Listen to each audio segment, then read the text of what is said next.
that I am and all that I have, I lay them down before you, oh Lord, and all my regrets and all my acclaim, the joy and the pain, I'm making them yours.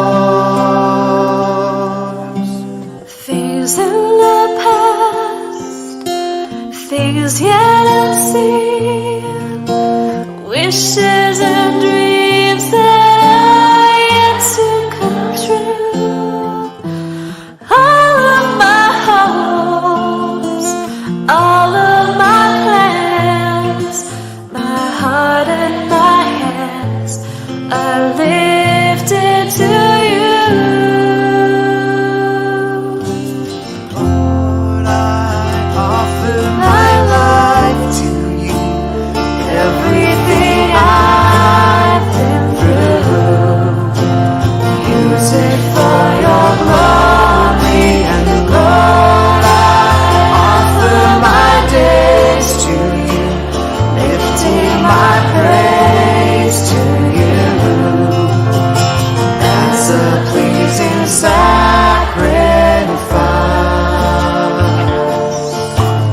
Lord, I offer you my life.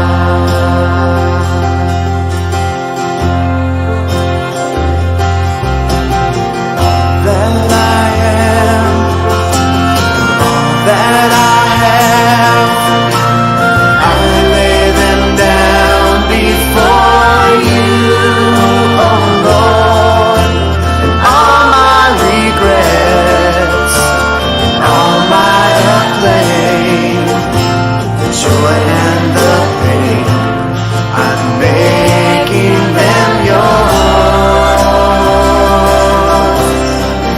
In the past, things yet unseen, wishes and dreams that are yet to come true, and all of my hopes and all of my plans, my heart and my hands are lifted to you.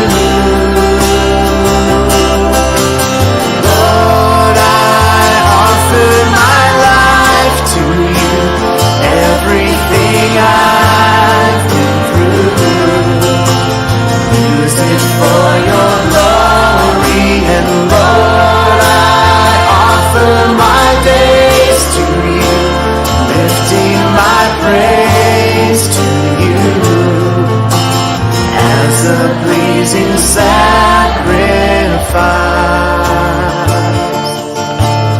Lord, I offer you my, Lord, I offer my life to you, everything I've been through.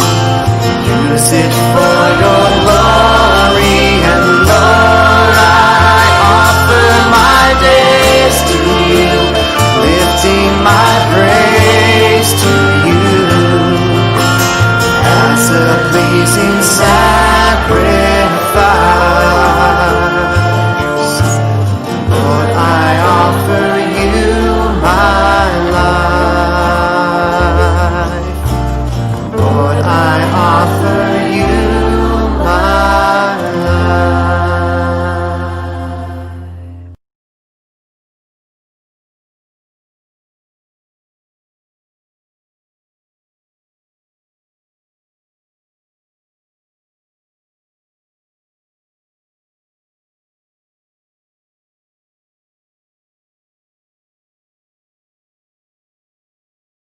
Mga kababayan, ang pambansang awit ng Pilipinas.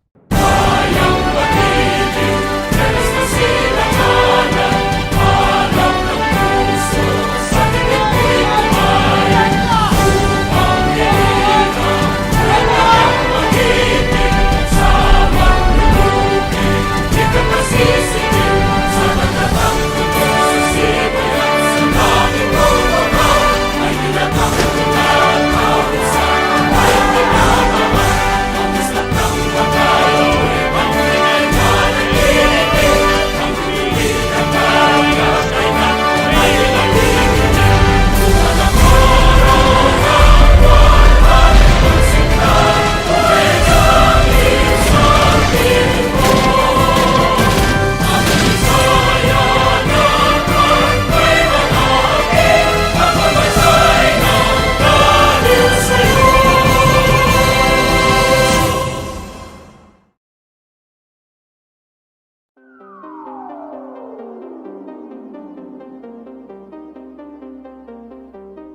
celebrating 40 years of unwavering service to the ECE community, the PUP ECE department, together with the PUP Electronics Engineering Students Society, brings a 3-day celebration of scholarly ideas, technological innovation, and personality growth dubbed as ECEssentials.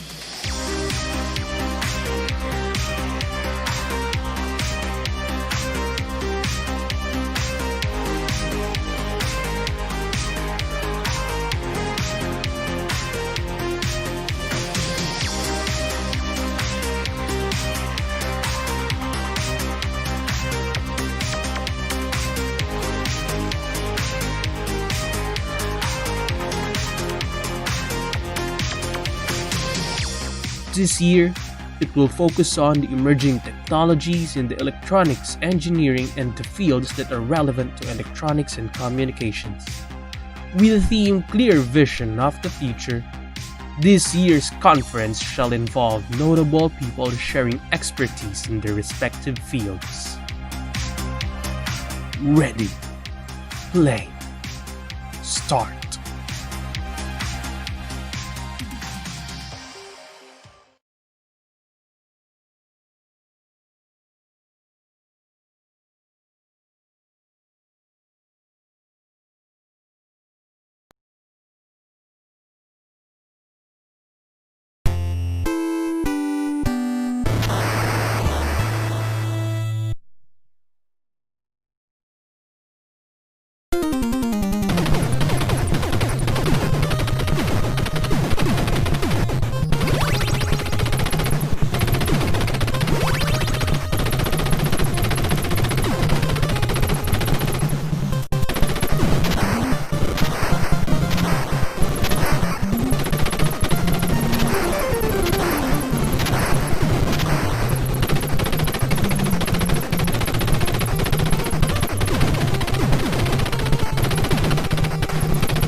Good afternoon, ECE community, ladies and gentlemen, participants from other universities, schoolmates, and to all our viewers. Welcome to the final day of our 3-day virtual event. We would also like to acknowledge, of course, our ever-supportive members of the faculty, Chairperson of Electronics Engineering Department, Engineer Joffrey T. Salvador. Good afternoon to all of us. I am Alex Anjanette Faustino, together with my partner Jude Adrian Atienza, welcoming you all to ECEssentials 2020 with the theme of Clear Vision of the Future. So before we begin our fun and interesting discussion, let me remind you the set of house rules for this afternoon. So just keep remembering these words: be papa, be punctual, be active, be polite, and most importantly, be attentive. For we are going to share a code that will be part of your evaluation for tonight. So just sit back, grab a pillow, and stay tuned with us with your Hangout host. Okay? So to know more about your thoughts and insights for the expectations today, we would like you to comment down below in the section here. Yep, and also leave a like and follow the page if you can. And leave your requests, your shout-outs, and we will be reading them later on, okay? That's all good for you? Yep, so bago tayo magsimula, di ba? So partner, kamusta naman ang quarantine mo dyan? Di mo, dress up ka dyan. Yes. Oo, partner, aminin nyo, kayo din mga viewers, namimiss nyo din magsuot ng mga ganito kasi always at home lang para safe, di ba? So partner, ikaw, kamusta naman yung quarantine days mo dyan? Balita ko, you're out of the country right of this moment, ha? Siyempre naman, naghahanap ng work para naman gumawa ang buhay, ganyan. Lamig-lamig ngayon. Ano oras na dyan? 6 o'clock ng umaga, ha? 6 o'clock ng umaga, gumising ako para sa Essentials. Pinahirapan ako ng Essentials na to, gumising ng umaga. It is such an honor, di ba, to be part of this virtual event. Syempre naman, alam mo yun, tulungan natin ang SS community. Being 5 years, sipin mo, 5 years tayong nasa ECE community. Tapos every year, nararanasan yung Essentials. First year, second year, third year, fourth year. Parang ano siya, like, sobrang saya. Minsan natutulog. Sorry po. Yan. Pero siyempre, pa sa mall, di ba? Nakakamiss din yung ganon. Isipin mo, last year na nito, tapos dapat nun mag-ano rin ako, mag-MC din ako for Essentials din 2020. Kaso ngayon nga. Ayun, pero at least natuloy na Essentials 2020. Ayan. Kahit iba yung time mo dyan, partner. Okay lang naman. Natin kung meron silang mga stories about their experience with ECEssentials, just comment down below. Ayan nga, may nakita ako dito. Sino? Si Yagud Red na Yella. Yung Converge daw, di daw siya makakonect sa live. Yan kasi, alam mo kuya, ang gawin mo, pumunta ka sa PLDT, sasabihin mo, artista po ako. Okay, joke lang. Ito yung mga shoutout natin from Frederick John Abanilla Lubaton. Shoutout daw sa DECT 31. 31. Meron pa ako nakita dito, yung mga Sector 1 daw, BSECE 11, silang lang daw ang malakas. Nakita-kita na ba kayo at kayo lang ang malakas? Ha?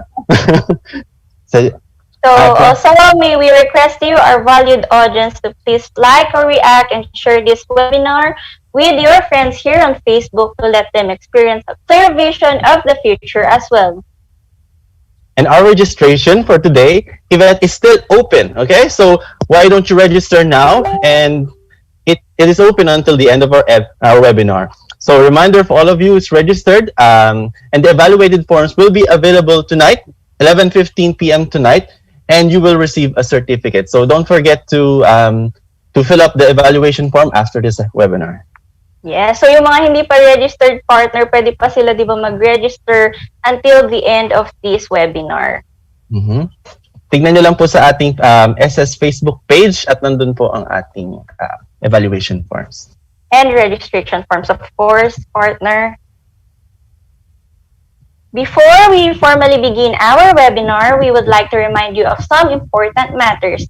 Today is the last day of our year's 3-day event of empowering the skills and knowledge of ECEs with scholarly and innovative ideas about electronics and communications in celebration of 40 years of persistent and impeccable service to the ECE community. So, I hope that all of you have already settled down on your seats and prepared yourselves to widen the angles of your perspectives and focus your visuals, for we are about to explore the fields of electronics and communications through the lenses of notable people with expertise on this field.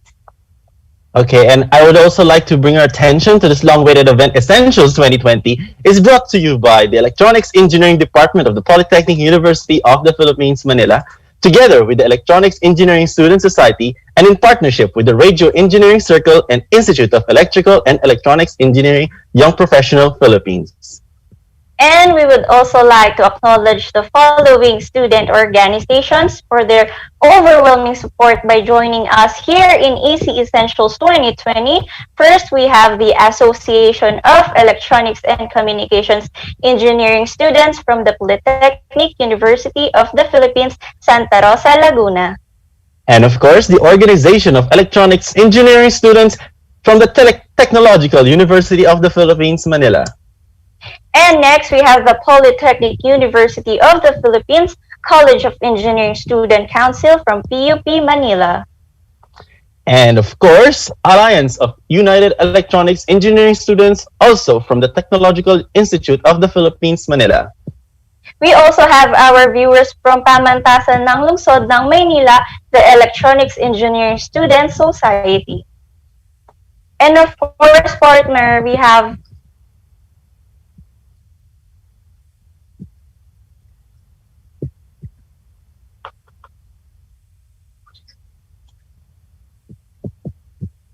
We also have here the electrical and electronics engineering representatives from the University of the Philippines, Diliman. Okay, so meron din po tayo dito mga special guest. Special guest natin from also, we would like to acknowledge our special guest from our faculty, Sir Miko. Hello, Sir.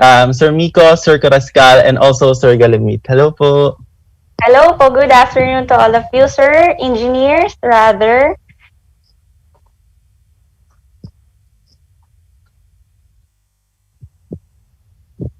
Before we proceed to our first part of our event, let us read again some comments from our esteemed viewers partner.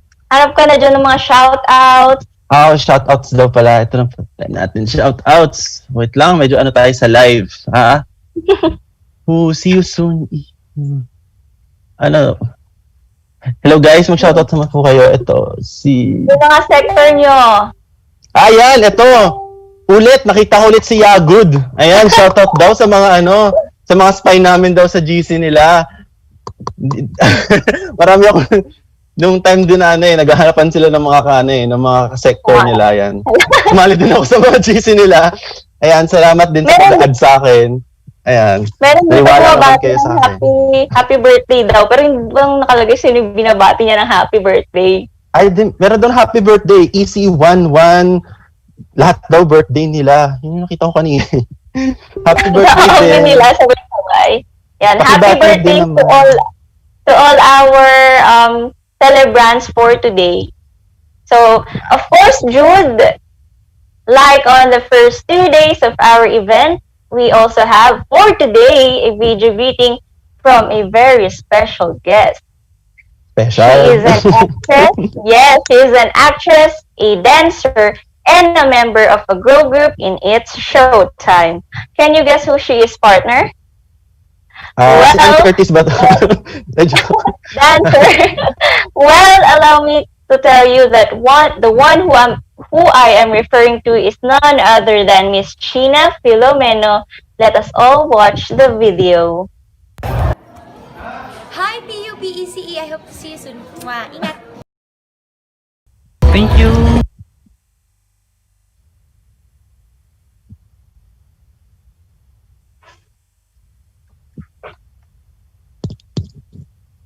So, partner, for 3 days, meron tayo mga guests to greet our viewers.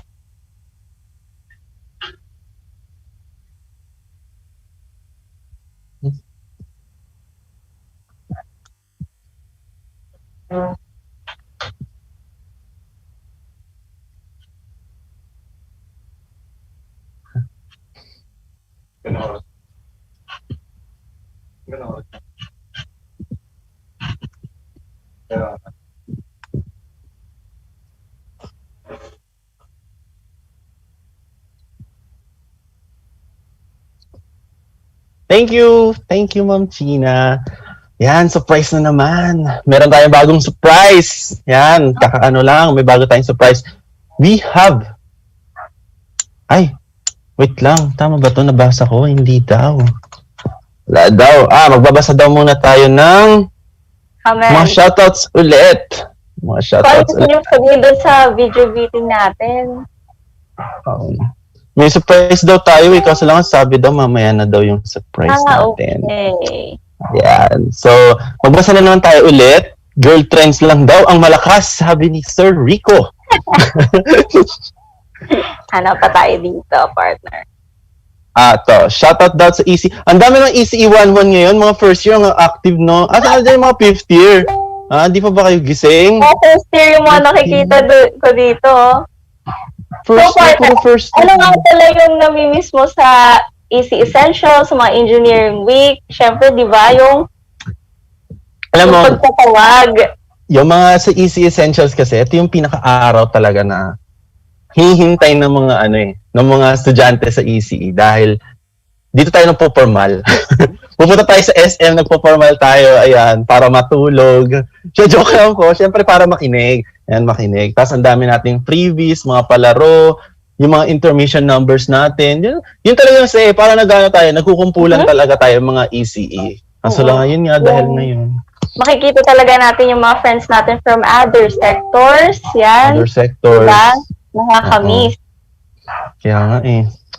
Ben, nakakamiss bumalik sa school. Hindi ko man lang na-hired yung guard.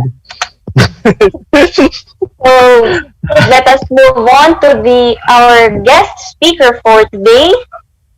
For our webinar proper, let me first remind you that we will be acknowledging your questions and clarifications from the comment section right after the discussion. So listen attentively and be part of our question and answer portion later on.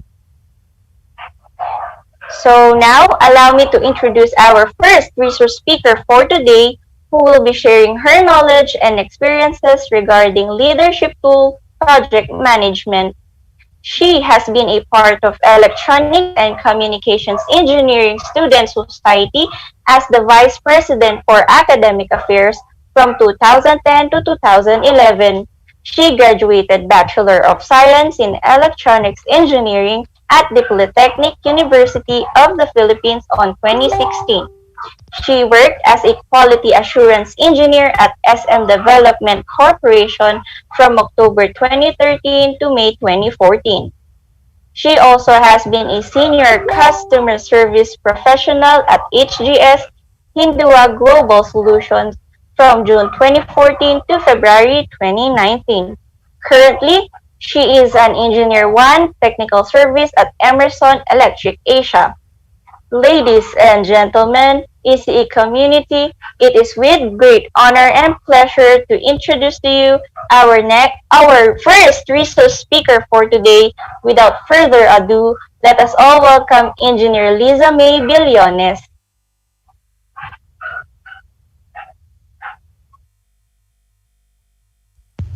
Hello guys, narinig niyo ako? Host, narinig man nila ako? Yes, ma'am. Hello, I can't start my video because the host has stopped it, sabi. Can you share my video? Sure, ma'am, wait. Ayan. Alright. Hi guys! Kamusta naman kayo? We're doing great, ma'am. How about you po? Okay naman, to kaliligo lang. So, anyway, first gusto ko munang i-congratulate yung SS, palakpakan natin yung SS. So, kahit hindi naririnig yung palakpak ng iba, good job na kahit meron tayong pandemic, nagawa nyo tong isa katuparan ang ating yearly event. And I'm very, very proud of you guys kasi knowing na alam ko yung mga pinagdadaanan nyo na pagdaanan din namin yan way back 50 years ago. Maka 50 years naman talaga, no? So, alam ko yung mga paghihirap ninyo, alam ko yung mga pagod nyo, and to think na kailangan nyo itong gawin nang hindi kayo nagkikita, hindi nyo nahawakan ng isa't isa, puro webinar and puro seminar lang. Very good. Good job. And, sumisilip ako kahapon actually starting day 1, sumisilip ako sa mga sa seminar nyo, and formal, no? Medyo formal siya, hindi ako sanay actually sa ganito. So, nung in-invite ako ni John, I was thinking na lahat ng participants will be inside the actual webinar. So, yung pala, manonood lang pala yung participants sa FB Live. Kasi bala ko sana, while having this seminar or this talk, I'll do question and answer during my talk kasi hindi ako sanay na kapag nagtutok ako lang lagi nagsasalita. Diba? Parang ang boring naman kung ganun. So, ang gusto ko sana, since meron naman ko kasama dito sa inside ng meeting, yung mga host at mga SS officers na lang yung tatanungin ko. Okay lang ba yun? Okay Yes, lang kay ma'am. Alex at kay Jude. O yan. Tapos, tulungan nyo na lang ako siguro magbasa ng mga Comments po. yeah, exactly, ng mga comments. So, I'll be sharing my PowerPoint na. Okay, so please bear with me one moment. Okay, kita na ba siya? Yes, ma'am. Yes, ma'am. Yes, ma'am. Kita na rin ba siya sa FB Live? Can you check? Kasi parang mukha ko pa yung nakikita ko eh. May 15 seconds delay lang po. Okay, okay. So, my topic today is about project management. So, kung iisipin nyo, dun sa ilan ba kami lahat? 5 kami, no, right? 5 topic. Ito lang yung non-academic. And kung isipin nyo, parang ang boring niya. Kaya naisip ko, no, naisip ko na mag-talk dito na gawin ko lang siyang light. Kasi in-expect ko talaga na yung audience ko lang is 5th year and 4th year. Kasi naisip ko na magagamit nila to kapag nakagraduate na or once na nag-work na kayo. Pero nung sinabi sa akin ni VPAA nyo na I'll be talking with all your levels, sabi ko, ay, nako, i-adjust ko. So gagawin ko lang tong very light na magagamit ng lahat. Kasi project management, pwede natin itong i-apply kahit estudyante pa lang tayo. Agree ba kayo? Yes po, yes po. Tama, di ba? So, simpleng Yeah, paggawa nyo ng thesis. Project na yan. Tama ba? Kamusta naman ang thesis nyo? Pwede ko bang tanongin yung isa sa mga SS dyan? Gusto ko rin silang marinig magsalita. Sino ba yung 5th year dyan bukod sa inyong tatlo ni John? Nandito po yung VPA po namin, si Portillo po. Sige po. Hindi, bukod sa kanya, bukod kay John, bukod kay VPAA. Yung president po namin, sige. si Artesa. Hello, anong pangalan niya? Fritz. Fritz. Hi, Fritz. Hi, Fritz. Kamusta na? Na dyan ba siya? Hello. Hello. So, kamusta naman ang thesis mo? Thesis po namin. Okay naman po. Actually po, Yeah. nag-pass with excellence po kami. Wow. Ilan kayo sa grupo? Bali, 6 po kami. Okay. Ano ang role mo sa thesis nyo? Sino ka doon sa 6 na yon? Anong ginawa mo? Or pag tinanong ko yung 5 ka-member mo, anong ginawa ni Fritz sa thesis? Anong naging silbi niya? Bali, kami po yung nag-ano sa planning and sa mga papers po. Kasi yung iba po, kagroup ko po more on, mas magaling po sila sa technical and yung mga creative trip po. Lahat ba kayo lalaki o meron kang kagrupong babae? Lahat po kami lalaki. Okay, okay. Thank you, Fritz. Thank Okay, you po. so, bago din ako, or during nung pag-invite sa akin, meron din akong pinasuyo kay John or kay Ports. You call him Ports, right? The VPAA. Yes po. Okay. So, mayroon akong pinasuyo kay Ports na survey. So, may pinasagutan siya sa FB, sa FB, via, tapos, may mga nag-response naman, no? Salamat sa mga nag-response. Although, less than 100 lang siya. Ang tinanong ko kasi doon, what are your expectation? Ayun yung isa sa mga tanong sa webinar. Tapos, sinanong ko rin doon, are you willing to be a leader? Are you willing to be an assistant team leader? Gusto nyo ba na member lang kayo? Okay? So, sinanong ko rin doon, na-experience nyo na ba na ibang tao yung nagsabi sa inyo na may potential kang maging leader? Yung tipong wala ka na, hindi ka naman proactive na ako gusto ko, pero merong mga nakapansin sa'yo, may potential kang maging leader. And then, meron din akong tinanong, what if you are the leader and some of your members are having an argument? Anong gagawin mo? And I really appreciate your answer, no? Babasahin ko lang yung iba dito before I formally start. Okay? So, to keep things lightly, sabi dito, basahin ko yung what are your expectation about this webinar. So, sabi nila, very generic yung iba. Sabi niya, what I lack is experience. I want to hear his experience, or her, kasi babae ako, hindi niya siguro alam na babae ako. I want to hear his experience and realizations sa bawat projects niya. How did she handle it and overcome problems? Tapos meron naman sumagot dito, what are your expectations? Honestly, I don't know. So okay lang, baka wala naman siya honestly, so baka wala naman talaga siyang idea kung ano talaga ang project management. So sana nakikinig ka kung sino man yung sumagot na yon. Sana after ng seminar, maliwanagan ka, 'di ba? Tapos sabi naman nandito, I expect to learn more about leadership, setting goals and how to reach them, and what it takes to have a successful project. So, yeah, natin, very basic talaga ang itutok natin. Actually, ano nga to i-apply nyo mostly habang nag-aaral kayo. So kasi all year mostly hindi lang naman to talaga pang mga magtatrabaho. And then meron ditong isa medyo more on the practicality, sabi niya, as we face the future regarding to the matter inside the working space, such as decision making and responsibilities of individuals, either a leader or a member. Tapos, ito naman, yung isa kong tanong, do you think you are an active leader or passive leader? So I'll be asking one of the hosts. I'll be asking Jude, no? Okay po. Yes, di ko alam kung sumagot ka ng ng survey eh. But do you think you are a leader? Ano po? Para kasi hindi ko po kasi masabi dahil feeling ko po kasi yung leader po is nakikita po siya ng ibang tao. Most importantly than yourself. Ganun po. Okay. Parang iisipin mo lang po na leader ka po tapos ayan, so hindi ko. So gusto mo manggaling sa iba? Parang gano'n. Yes Okay, po. okay. Yun yung okay. Walang tama o maling sagot dito ah. And then I'll ask the female host, Alex. 'Di ba? Ikaw, nakikita mo ba chill lang tayo, nag-usap lang tayo. Kasi gusto ko naririnig din ng mga lower years, especially first year to third year, 'di ba? Yung mga sagot nyo. So, ikaw, do you think ikaw ay isang leader? Para po sa akin, ma'am, kasi naniniwala po ako na we can all be leaders. Po.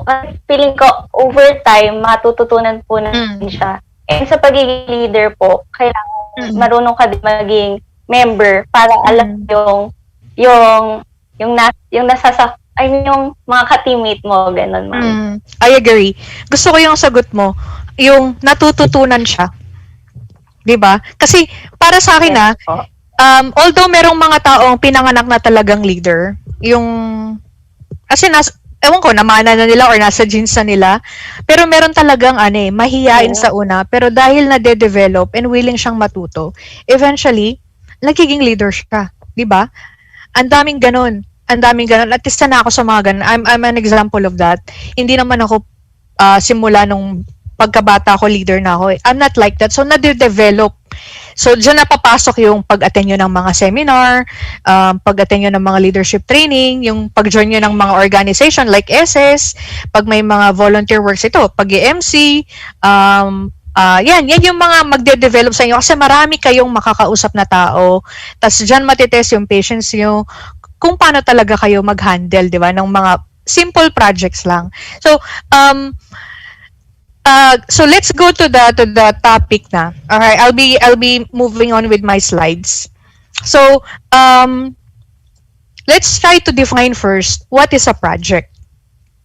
Diba? So, can I hear some of the comments from the audiences? What sa tingin nila, whatever they na pumasok sa isip nila when they hear the word project? Ano yung nakikita nyo? So, I'll give you guys 10 seconds and then basahin na lang siguro ng mga host. Sige po. Do you want the situation?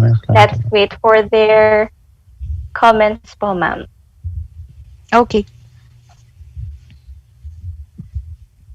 So, sa ating mga viewers, for you, what is a project? Ano po?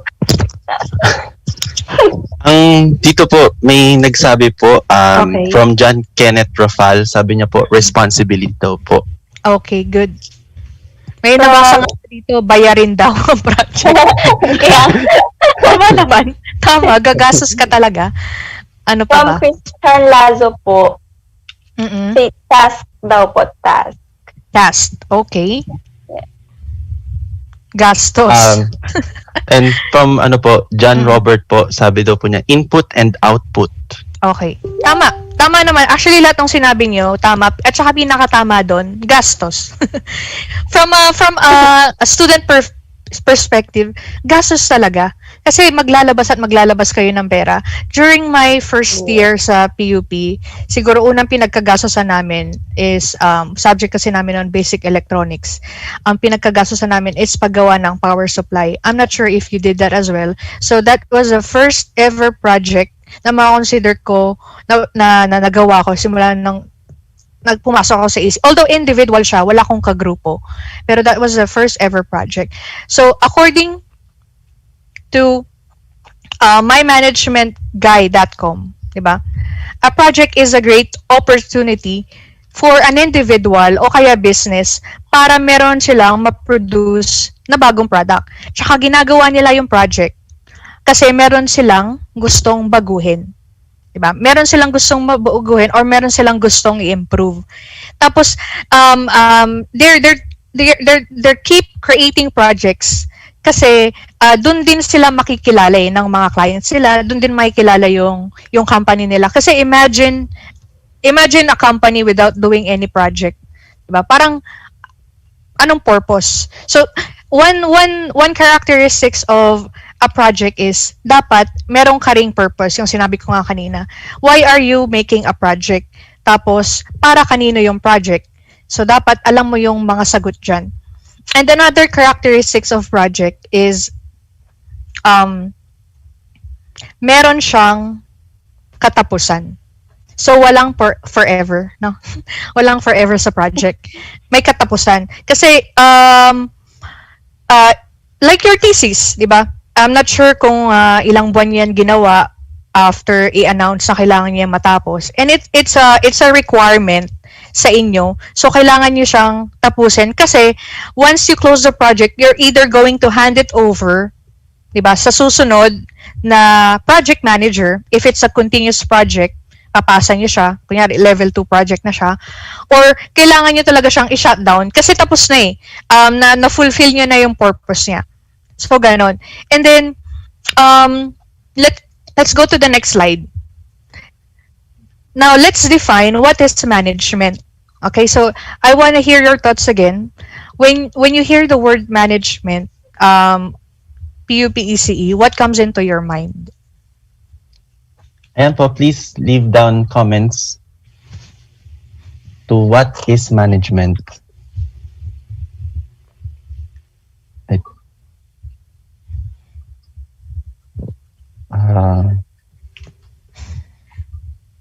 Orderliness, sabi ng isa. Mga comments sila, parang di sila makapuwan sa forever ko na sinabi, no? Guys, may katapusan ang project walang forever dito. Opo. Ito po, from Martin Santelices, efficiency daw po. Okay, nice thought. Sabi naman dito, organizing. Sige, Alex, go. Meron po dito, Ma'am Ian Raymond Gallardo, is a distribution of task.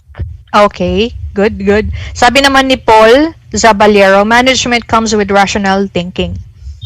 Okay, ang lalim Ang lalim. Parang magmamasteral na siya. Cooperation, I like this. From Trisha and Nabor. Cooperation. Ito pa, Argen Arsenio, systematic way of doing things. Okay, thank you guys. Thank you. I love it. Thank you sa pagiging active. So, let's go. Do you know this guy? Can someone tell me from the host or the one inside the Zoom, do you know this guy? No? Hindi po familiar. Hindi siya kapamilya. Ganyan lang talaga yung nakuha ko sa Ganyan lang talaga yung nakuha ko sa internet. Can anyone tell me? Okay, how about sa audience natin? Can anyone tell me? I-wait ko yung mga comments nila. Who is this guy na nakikita nyo sa PowerPoint? Bill Gates daw po. Funny.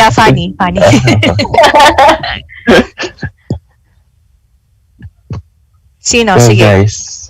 Gusto ko mang magbigay ng prize. Nagbibigay kasi ako ng prize pag may tok ako mga chocolates, ganun. Kaso wala Pero sige lang. May load ba pag Gcash na lang? Pag-isapan namin ni Ports yan. Sige. Freddie Mercury. Guys, seryoso tayo Seryoso. Although nakakatawa naman, sige lang. Sige, wala ba? Last 10 seconds. George W. Bush, hindi Hindi. Rico Rafael Guzman, salamat sa sagot mo, Lady Gaga. Panalo yan. Si Okay. Jeff Bezos. Jeff. No, hindi siya eh. Dito po. Sige, guys, try to Google his name. His name is John Maxwell. If you are, I'll show you one. Hindi pala. He is one of the great motivator speakers about leadership. And kung ikaw ay isang boss or manager ng isang company, imposibleng hindi mo siya kilala. Naintindihan ko naman kayo kung hindi kayo familiar sa kanya. Pero malamang sa lamang kilala to ni Sir Alex Carrascal. Si Sir Alex nandiyan ay kinig. Kasi this guy is so amazing. Isa siya sa mga tinitingala kong pagdating sa mga motivational speaker and pagdating sa pagtuturo ng leaders. I actually buy his books. Lagi akong kung walang budget, dina-download ko, available naman sa internet. Mamahal kasi minsan ng libro niya kasi talagang bigatin to. And according to one of his books, sabi niya dito, leadership is about influencing people to follow, while management focuses on maintaining system and processes. So, most of the people, nako-confuse nila yung management tsaka leadership. Di ba kanina sa mga comments nyo, isa sa mga sagot nila is leadership. But management is totally different from leadership. Para sa akin pwede ka namang maging leader, okay, without being a manager, pero lahat ng manager siguro dapat maging leader muna. And once you become a manager, siguro master mo na yung pagiging leader. No? Kasi kapag ikaw ay manager, let's say, I'm not sure, siguro sa setup ng PUP ECE, sabi nating manager nyo si Sir Joff. Kasi siya, di ba, yung chairperson, tama ba? Is he still the chairperson of PUP ECE? Okay. So let's say si Sir Joff, di ba? Meron mga program si Sir Joff na gustong ipagawa sa inyo, na gusto niyang i-maintain. So, at the same time, leader din siya, di ba? Pero kung ako yung tatanungin, based on my experience, dapat kapag manager ka, hindi mo kakalimutan yung pagiging leader. Kasi, kumbaga part na yon, but those are two different discipline. So, kung pagsasamahin natin, yung dalawang salita na yon, from the word itself, project management, di ba? Di mina-manage mo yung project. Ganon kasimple. So, according to this book, it's a discipline. So, kailangan mo siyang matutunan. It's a discipline of planning, executing, controlling, closing the work of a team. So, di ba, walang forever. You have to close the work of the team to achieve specific goals and meet specific success criteria. So, kapag you are a project manager, dapat wag mong kakalimutan na lagi kayong may goal. Hindi porket binigyan ka ng project, gawa na agad. You have to execute, you have to make a plan, you have to set a goal, and kapag sinabing goal, you always have a deadline. Dapat may katapusan, dapat sa takdang panahon nagawa natin to. So, moving on, I have a question, di ba? Why do we need to learn project management as engineers? Or why do we need to learn project management as engineering students? Diba? Bakit kaya, I'm not sure, di ko rin alam kung ito yung binigay ni Ports na topic sa akin. Kasi nung tinanong niya ako, sabi ko, I don't feel like talking about academic stuff. So gusto ko non-academic, about leadership, ganto. So, ito yung binigay niyang specific topic. So, gusto ko naman tanungin sa inyo, pabalik. Bakit niyo sa tingin, sige, tanungin natin si Ports. Hi, Ports. Andiyan pa ba siya? Ports, are you there? Po. Hello po. Hi, Ports. So, Hi, diba, ma'am. to answer, hello po, Ate BJ na lang, wag na po, ma'am. So, diba, yung tanong dyan sa slide, sa tingin mo, bakit ito yung gusto mong marinig ng mga estudyante ng PUP ECE? Why do you need to learn project management? Coming from a VPAA, di ba? For me po, as a VPAA, kailangan po matutunan ng mga students yung project management in order for us to be prepared sa mga magiging projects namin for the sa mga susunod na projects namin sa school man or kahit sa work. So, I think yun po. Tama naman. Actually, may nakasagot na. Ito kasi yung sa comment nakita ko, excuse me. Carl, sabi niya, kasi balang araw, mapropromote din tayong leaders pag tumagal sa industry. Exactly. Because one day, di ba? One day, some of us are going to be team leads, managers, and big boss. And yan yung gusto kong i-impart sa inyo. Dapat i-claim nyo na yan. Now, siguro after you graduate, especially for the 4th year and the 5th years who are listening right now, don't be settled na maging engineer lang kayo after 5 years, entry level pa rin kayo. Dapat you set a goal like after 3 years or after 5 years sa company na yon, dapat na-promote na kayo or nasa leadership position na kayo. Diba? You see those personality na nasa baba. Diba? Sila yata yung mga nasa top 20 na pinakamayayaman na tao sa Philippines. Anyone knows the first guy from the left? Anyone can guess? From the comments, I'll be waiting for your answer. Sino tong unang-unang lalaki na to na tisoy, tangos ng ilong?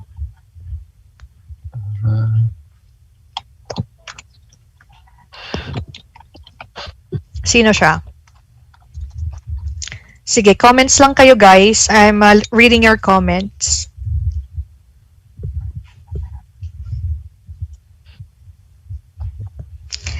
May sumagot ng Henry C. Pero si Henry C. yung nasa right. Yung takatayo. Na background niya is red. Pero the one from the left, first left, sino siya? Zobel de Ayala, exactly. Billy Alipala, very good. This is Zobel de Ayala. How about the second guy? Obvious naman yung background niya. The second guy, yung may mga aeroplano. Sino yan, guys? Grabe kayo, Mr. Bean. Ang creative. Gokong Wei, no? He's not Gokong Wei. John Robert, yeah, si Ayala, yung kaninang unang-una. How about the second guy beside Gokong? Lucio Tan. This is from Aaron Charles Regis Alday. Thank you, Aaron. So, tama. This is Lucio Tan. How about, naku, pag di nyo pa to kilala, napaka-controversial nitong na to, prinsesa natin na nasa gitna. Sino siya? Sige. Sa umpisa pa lang po may sumagot na Kaya po. nga siya yung unang, siguro hindi ko na sasabihin yung pangalan niya, alam nyo na yan no? Of course. How about the fourth guy? Siya yung may-ari nung logo na yun, no? I forgot his first name, pero i-google nyo na lang. Si Jollibee daw po. Bagay, si Jollibee nga. Sining katabi ni Villar, guys? Tony Tan, exactly. Harry David, thank you. So he is the owner of Jollibee Corporation, and of course the last guy is Henry C. So if you come to analyze, or hindi naman analyze, imagine kung gaano sila kagaling pagdating sa project management, di ba? Mag-umpisa na tayo dito. Huwag muna tayo maging international. So punta muna tayo sa 5 tao na to. Isa sa mga gusto kong i-impart sa inyo is, if you want to learn project management, you don't need to study, you don't need to be you don't need to have a master degree, or you don't need to have a doctoral degree. Kasi imagine, Henry C. I think alam nyo na yung story ni Henry C. He started as a poor guy. Diba? Nagtitinda lang siya. Pero Yes. what he has is a crazy imagination, 'di ba? A vision. 'Yun yung meron siya. Kaya yan yung narating niya. Of course, he passed away. And what the good thing is, nagko-continue yung legacy niya, 'di ba? In fairness naman sa mga naiwan niya, tuloy-tuloy pa rin ang leadership ng mga C sa Philippines and international. Same thing with Villar, this couple is very controversial kasi, lalo na to si Cynthia, kasi I don't want to take this personal. This is my opinion, no? So don't take it against the PUP ECE sa mga nanonood outside PUP. This is just my opinion. Siguro nagiging controversial lang siya dahil medyo matapang yung mga sinasabi niya, di ba? At saka tayong mga PUP, medyo vocal tayo, radical tayo, sabihin na talaga natin kung ayaw natin. Pero come to think of their leadership as a couple, diba, magaling din sila mag-asawa. And Villar, if you will read his story, subdivision.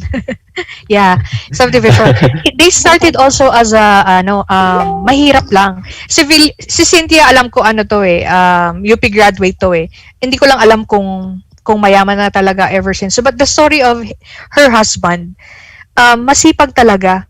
And I read one of his interview sa Facebook lang din. Sabi niya, sabi nung nag-interview sa kanya, so what do you think nung nandiyan ka na sa taas? Sabi niya, ang gusto, actually, it's not all about money, sabi niya Kasi pag nandun ka na sa taas and all you think about is money, hindi ka masasatisfied kasi you always wanted something more. So ang gusto ko sa sinabi ni Villar is what he wanted to impart is yung his service to the people na meron silang mga napapasayang tao, meron silang napapaginhawang mga tao. And same with all of these other people, they have different visions, they have different goals. So, 'di ba, hindi masamang mangarap ngayon pa lang. Although none of them are engineers sa mga profession nila. Pero 'di ba, why not? Malay mo isa sa atin maging senador, malay mo isa sa atin maging may-ari ng isang company, engineering firm or whatever. Malay mo isa sa atin maging real estate, 'di ba? Kahit na engineer ka, pwede ka naman pumunta sa ibang field.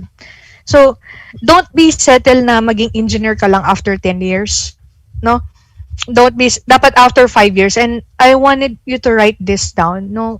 Dapat after 5 years, team lead na ako, supervisor na ako. Kasi, ang sarap sa pakiramdam. Lalo na kapag meron kang mga people or meron kang mga team sa ibaba mo na natutulungan mo, na-share mo yung natutunan mo. So let's move on, guys. Okay, so this is actually what I'll be sharing. This is the cycle of project management. Let me just dali lang nasisira yung slide ko. Just one moment.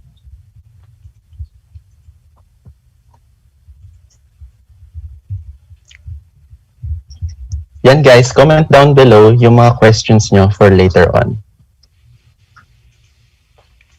Okay. Kita na ba siya? Alright, so you see those 5 cycles. Sabi ko kanina, I make this as light as possible. Ayoko nang masyadong height yung mga mabibigat na terms, yung mga parang pinag-aaralan na ng mga doktor o mga magmamasteral about project management. Gusto ko naintindihan ng lahat. So it all starts with identify the problem. Okay? The second is I have to correct myself. First thing is I only have 15 minutes. Sige, bibilisan ko na lang. Haba siguro yung daldala natin. So, the first thing is you have to identify the project. Second thing is you have to prepare for the project. The third is you have to engage. And fourth, testing and implementation. And lastly is the closing. So if you are a part of a project or you are a project manager, you have to know and understand. So dito napapasok, ano ba yung purpose, ano ba yung para saan yung project, para sa mga kabataan ba to, para sa mga professor ba to, para sa mga, kung if you are in a workplace, para ba to sa company, para maka-increase ng sales. So you have to know these answers. Second thing is you have to prepare for the project. So, among this 1, 2, 3, 4, 5 things you need to prepare. If you will ask me, personally, ang pinakamahirap dyan i-prepare is the team and the budget. I wanted to play a video here, pero i-skip ko na lang dahil 15 minutes na lang tayo. So, para sa akin, pinaka-importante yung i-prepare is the team, especially if you are the manager. The reason for this is, paano ka haharap sa mga team members mo? Anong sasabihin mo sa kanila? Paano mo i-delegate yung mga tasks nila? Tapos, you need to prepare it for yourself. Kasi dapat gusto nila makita, prepare ka rin, handa ka rin, yung hindi ka aligaga, dapat organize ka na bago ka humarap sa kanila. And these things, you have to prepare for your meetings with them. Diba? you need to set a schedule. Napakahalaga yan. Kung meron kang dapat secretary, much better, natutulong sa'yo. And of course, you need to prepare presentation, just like what I'm doing. No, nag-prepare ako ng slide or PowerPoint presentation for this. Because I consider this a project.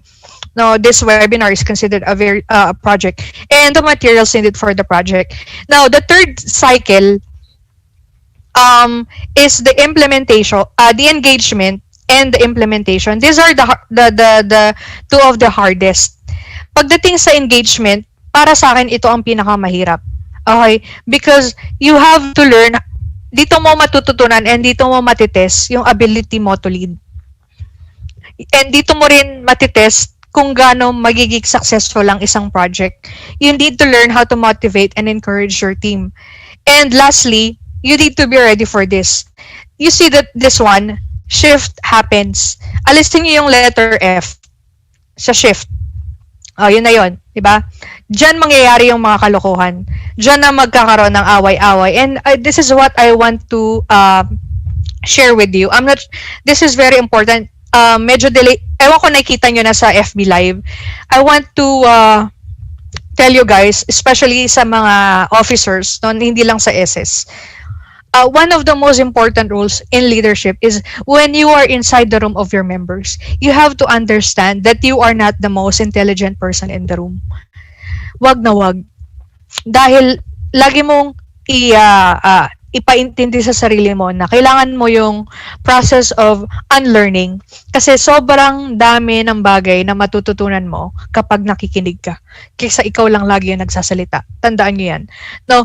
Kasi lahat, if you will be in the workplace, no, lalo na sa mga fifth year, learn to be humble. Tapos, mas ma-appreciate ng mga ka-workers mo na minsan ka lang magsalita. Pero pag nagsalita ka naman, malaman. Kasi, mas maganda kapag nakikinig ka lang kaysa salita ka ng salita. And, sobrang nakaka-ano yung ganong attitude. Okay? And, I wanted you to watch this video. Is my screen on share o nag-stop siya? Sorry. On share po. Okay. Okay. Hold on lang. Nawawala na ako sa Zoom.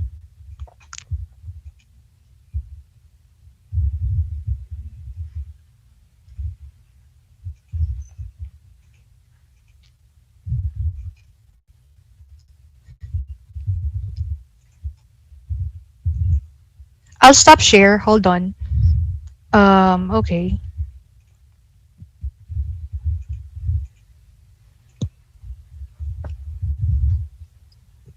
Guys, wag po natin kalimutan. Pwede po kayong mag-comment down below yung mga tanong nyo po later on for question and answers.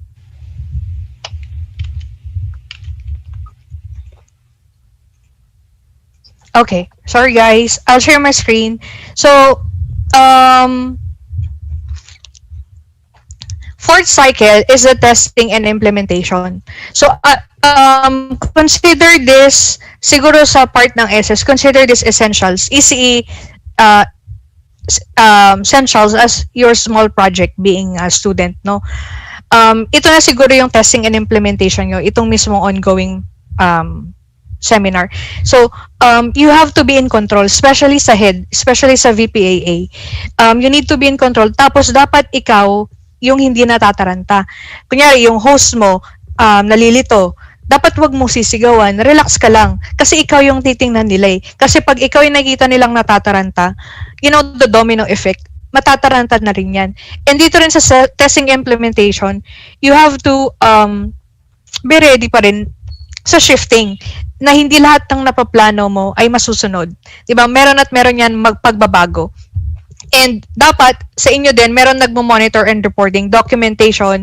I'm not sure kung ginagawa niyo to, but you have to do na every after the seminar. Dapat meron kayong meeting kung ano yung mga mali nyong ginawa, 'di ba? Meron kayong mga meeting kung sinusulat niyo yan kung ano yung mga dapat nyong hindi na gawin, mga dapat nyong gawin, mga na-miss nyo. Okay?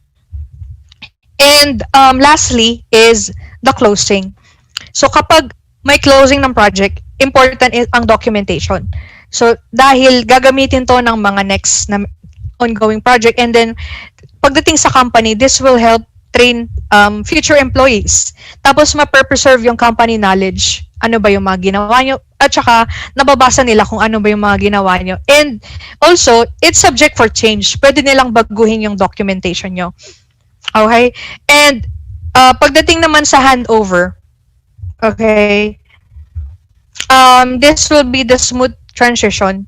You have to give them update current issue, ano ba yung mga naging problema nung project nung ikaw yung nag-handle. And if it's going to be a level 2 project, you have to organize a meeting with the new project manager. I'll be sharing a picture here. This is me, di ba? Way back nung nag-aaral pa ako, may nagbago ba guys, di ba? Kamusta naman yung tsura ko dyan, no? That was in 3rd floor. And the guy na kayakap ko is the next VPAA, Gian. I'm not sure if you're friend with him sa Facebook. So this is during the handover ceremony, yung magta-transfer na kami. So nagme-message kami yan sa bawat isa. So ang isa sa mga in-impart ko kay Gian is you have to understand na kapag ikaw yung VPAA, hindi ibig sabihin ikaw lang yung gagalaw. May karapatan kang mang-utos. And may utusan mo yung president mo, okay lang yan. Kasi, para sa akin kapag nasa isang organization kayo, you don't need to look at your position. Dapat pantay-pantay lang. Ito, remember what King Arthur said, di ba? Round table of King Arthur. Tinanong si King Arthur ng isa niyang mga alagad doon. King Arthur, bakit gusto niyo yung lamesa natin bilog? Bakit hindi pwedeng rectangle or square? Or rectangle, kasi para ikaw yung nandun sa pinakadulo kasi ikaw yung hari. You know what King Arthur said? Sabi niya, I don't feel like doing that. Kasi kaya ko gusto round table. Kasi gusto ko pantay-pantay lang tayo. Walang king or walang mas mataas sa atin because you are just the same with my level. So gusto ko ganun dapat. Ako ganun na ako sa team ko ngayon. I wanted to make sure na kahit na ako yung minsan nag-handle ng project or minsan hindi ako yung nag-handle ng project, pwede akong utusan. Kasi first thing, you are a follower first before you are a leader, diba? So, moving on, you have to critically celebrate your success. Okay, so this time, when we say critically celebrate, you have to think of critical, the word critical there. Why did I add critical? Because you have to make sure, sigurado bang naging successful yung project natin? Di ba? Sigurado bang may napala yung mga nabigyan natin ng project. So dapat yun din yung ang gusto nyong i-impart sa buong team. Hindi lang kayo basta yes, natapos na. Sa wakas makatulog na rin ako. Alam ko ganyan yung naramdaman yung after thesis defense na nalaman na pumasa kayo. Sa wakas tapos na. But what happened to the project? Di ba? Na gumana ba or naayos nyo ba yung turnover sa PUP ECE, those stuff you have to be critical kahit na patapos na yung project. And I'll be sharing another photo. Okay, this is us, this is Sheen. She's also SS. I forgot her position. I'm not sure if she is our treasurer. And this is me. And sa graduate school. So dito namin madalas ginaganap yung seminar. Narinig ko sa inyo, ginaganap nyo dati sa SM. Social, no? Talaga ba? Host? Sa SM na ginaganap yung mga seminar? Yes, before? ma'am. Wow, grabe, no? Kami either sa... Go ahead. One day lang naman po yun. Surfing. Okay. So kami naman, madalas kami nalimutan ko yung pangalan ng room sa main pero yung malaking room, yung Bulwagan ba yun? Bulwagan something? Or either in graduate school. So this is, we're having always speech or taken. Sorry, hindi ko na-share yung mga yung mga speaker na invite ko. Pero this is my classmate Niza. So she's one of the hosts. And the second picture, this is by the way, I'm section 5 during my time here. Simula first year hanggang 5th year, section 5 ako, hindi ako naglipat. So this is us after the thesis defense. So tignan mo naman yung mga mukha namin, 'di ba? Ang saya-saya namin. We are really celebrating na sa wakas natapos na. I'll be sharing another picture. Di ba? Si Sir Joff, Di ba walang nagbago kay Sir Joff? Parang ganun pa rin. So, this is the awarding and this is SS. Now, ito kami during our time. And this, I'm not sure yung nakikita yung cursor ko. But this is our president, Danilin Gan. So, your speaker yesterday, Christian, tawag namin sa kanya Ish. Sila yung magkalaban actually. Si Danilin, kapartido ko si Danilin, tapos si Ish, lumalaban siya sa kabilang partido as president. So, Danilin won, and we're all girls, no? This is the first year representative yung mga nasa baba. And during that time, Sir G was our chairperson. This is Miss Anna. I'm not sure if nagtuturo pa siya. So, hi sa kanila kung nakikinig sa kanila, guys. Miss na miss ko na yung mga yan. And, siguro isi-share ko yung conclusion, no? Patapos na rin naman tayo. I want you to look back at the vision of Essentials, a clear vision of the future, diba? Ewan ko kung yun yung sinong nakaisip niyan or paano kayo nag-come up dyan. But since yan yung clear vision, yan yung topic ng Essentials ngayon or yan yung motive ng Essentials natin ngayon, gusto kong i-share sa inyo na make sure that you have a clear vision for your future. Gusto ko na after this seminar, matututunan nyo na after 5 years, you're going to be a manager. And if you are a good manager or when you're doing a project management after 5 years, kapag nagtatrabaho na kayo, make it so interesting and make it to a point na hindi na yung tipong hindi na kayo nagtatrabaho. Ginagawa nyo na lang siya because you love it. So, kapag natutunan nyo na at na-master nyo na siguro yung ganong klase ng project manager, I assure you, you will come a long way and you're going to be a great manager. So that's all, guys. I hope you learned a lot from me. Marami akong videos na hindi na play. So if you have any, I think it's part for the question and answer. So thank you very much and sana hindi ito yung talk ko sa PUP ECE and have a God bless sa inyong lahat. Okay? Maraming salamat po. Walang anuman po. Thank you. Thank you, Ma'am, for that very much informative and also interactive presentation. So right now, we have come to the question and answer portion of this webinar where we will be acknowledging some of your questions and clarifications about our topic. So you may raise your question in the comment section and we will be relaying them to the resource speaker. So habang nasa po tayo, habang nagsiseminar po kanina, meron po ng mga nagtatanong na. And ito po yung mga isa pong tanong po nila. From Michael Jasper C. Guillermo, how do you handle situations where a client or one of your co-workers ask you something regarding the project and you are working on and you don't know the exact answers for it? Assuming na you got caught off guard.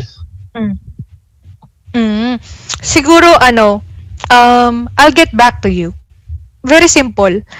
Siguro nung bata-bata pa ako, syempre nautal-utal ako. Naku ma'am, wait lang po, i-check ko. Ganon. Pero if you are already speaking with a professional, tapos nagtatanong siya ng specifics about dun sa project na ginagawa nyo, you have to be honest. Hindi mo kailangan magpanggap na marunong ka. Kasi kapag nagpanggap ka na nagmamarunong ka, baka mali pa yung masagot mo and madamay mo pa yung buong team. So simply, sorry, I'm not sure about the answer. This is how I say it kung ako na ito na yung nasa project. Sorry, I'm not sure about that. I'll get back to you and I'll definitely just because I want to make sure my answer to you is accurate. Ganun lang. You don't need to pretend that you know everything. Okay. Thank you, ma'am, for that answer. Another question from Von Jaire Coro. How do you deal with the other members of your group if they're not doing their respective assignment as a member? Ay, nako. I-share ko lang during nung nag-VVPAA ako sa PUP, yun na lang yung i-share ko. Hindi ko alam kung kami yung first, pero during that time, we were able to make the ECE conference. We call it ECE conference during that time. 2 weeks. So imagine 2 weeks na may seminar. Tapos nakalimutan ko na estudyante pa pala ako. 'Di ba? Imagine mo kasi kailangan mong kontakin yung mga speaker, kailangan mo. And umiyak ako sa harap ng mga SS kasi during that time, salita ako ng salita, tas lahat sila hindi nakikinig sa SS room. Hindi sila nakikinig. Yung iba nakikipag-usap sa jowa nila, sa classmate nila. Tapos, umiyak na lang ako, yumuko na lang ako. Tapos, nung umiyak ako, saka sila lumapit sa akin. So, meron at merong pipiti ka talaga eh. Kung kailangan mo talagang umiyak para maintindihan nila na nahihirapan ka pa. So, siguro, that was during my time nung bata-bata pa ako. Pero nung nandun na ako nagtatrabaho na ako as a team lead before sa previous company ko. Parang kakasi akong tao. So doon siguro na medyo off yung ibang leaders or ibang members sa akin na nakaka-offend ako. And it's a process, and I admit na talagang weakness ko yan at gusto ko talagang hanggang ngayon gusto ko yung ma-improve or mabawasan.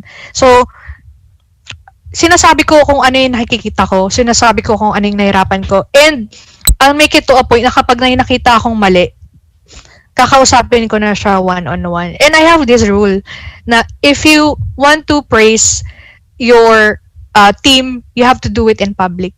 But if you want to sermonan, gusto mo lang siyang sermonan, make sure you do it in private. Don't do it in public. Wag kang magpapahiya ng member mo kasi hindi talaga yan nakakatulong. Trust me. Wag kang maninigaw, wag kang magsasabi ng negative sa member mo or kapwa member mo. Sabihan mo siya ng negative pag kayong dalawa lang. Pag one-on-one coaching, yan. Iiyak yan sa harap mo. Ilang beses ko na yan naranasan. Iiyak yan sa harap mo. But, di ba, ma-appreciate nila yan. Kasi maraming leaders ang nagpapahiya ng member, and I don't think it will help. It will not really help. Thank you, ma'am. Ayun. May isa pa po dito po, from Paul Andre S. Sabalero. If we are voting for a leader, what qualification or qualities should we seek? Good question. Ang daming quality ng isang leader pero para sa akin, you need to have a good heart. Kasi meron dalawang klase ng leader, a good leader and a bad leader. Pag sinabing bad leader, siguro yun yung mga member ng ng mga mafia, ng mga drug lord. Leader sila di ba? O leader sila ng mga drug lord. Pero yung influence sila is bad. So you have to either choose. Make sure that you are a good leader and you have a good heart. And siguro based experience ko simula, although leader na hindi ako born as a leader, na develop lang siya siguro nung high school ako. Simula nung naging student council ako, yan nagtuloy-tuloy na yan. So siguro ang pinaka number one characteristics, you need to have a heart for service, you need to have a good heart, and you need to have faith. Kasi if you were going to ask me kung sino yung idol ko na leader, my idol is Jesus Christ. By the way, I'm a born again Christian, just to share with you guys. So if you are going to read the Bible, kung paano yung leadership ni Jesus sa mga disciples niya and how he did his ministry, that's the best. Kasi imagine, it happened 2,000 years ago, but until today, di ba? Until today, yung leadership niya and ministry niya, buhay na buhay pa rin. So, yun. Thank you po, Thank you, Engineer ma'am. Villones, for that very inspiring answers from you, ma'am. To award our certificate of appreciation, before we award the certificate of appreciation, a little reminder for those who have registered for today, please be informed that the certificate will only be sent and forwarded to your email once you have finished filling up the evaluation form. And as a part of the evaluation form, our code for today is the word future. That's FUTURE, future. And our registration for today's event is still open until the end of the webinar. And to award the certificate of appreciation to our resource speaker, may I now call on the President of Electronics Engineering Students Society, Mr. John Fritz Artesa, and the Vice President for Academic Affairs, Mr. John Jinro Portillo, to read the citation written on the certificate. And to formally award the certificate to our resource speaker, may I also invite our professors, Engineer Maki Galimit, Engineer Miko, and also Engineer Carrascal for the awarding. Hi, Sir Alex.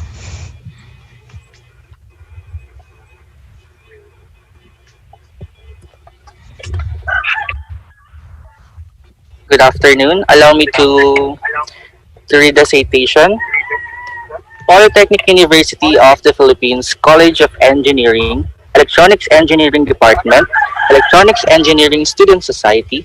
This certificate of appreciation is hereby awarded to Engineer Liza May Billones in grateful acknowledgement of her distinguished and invaluable wisdom, contribution, and expertise rendered as our guest speaker during the ECEssentials 2020 Clear Vision of the Future focus on the topic Leadership Tool, Project Management, thereby contributing immeasurably to the success of the seminar, given the 16th day of September in the year of our Lord 2020. Signed by yours truly, John Jinro G. Portillo, Chairman, ECEssentials 2020, John Fritz B. Artesa, President, PUP Electronics Engineering Student Society 2019 to 2020, Engineer Geoffrey T. Salvador, Chairperson, PUP Electronics Engineering Department, and Dr. Remedios G. Ado, Dean, PUP College of Engineering. Thank you, guys. Congratulations sa day 1 to 3. Ma'am, pwede po, smile lang po sa camera po for a photo op. Sure.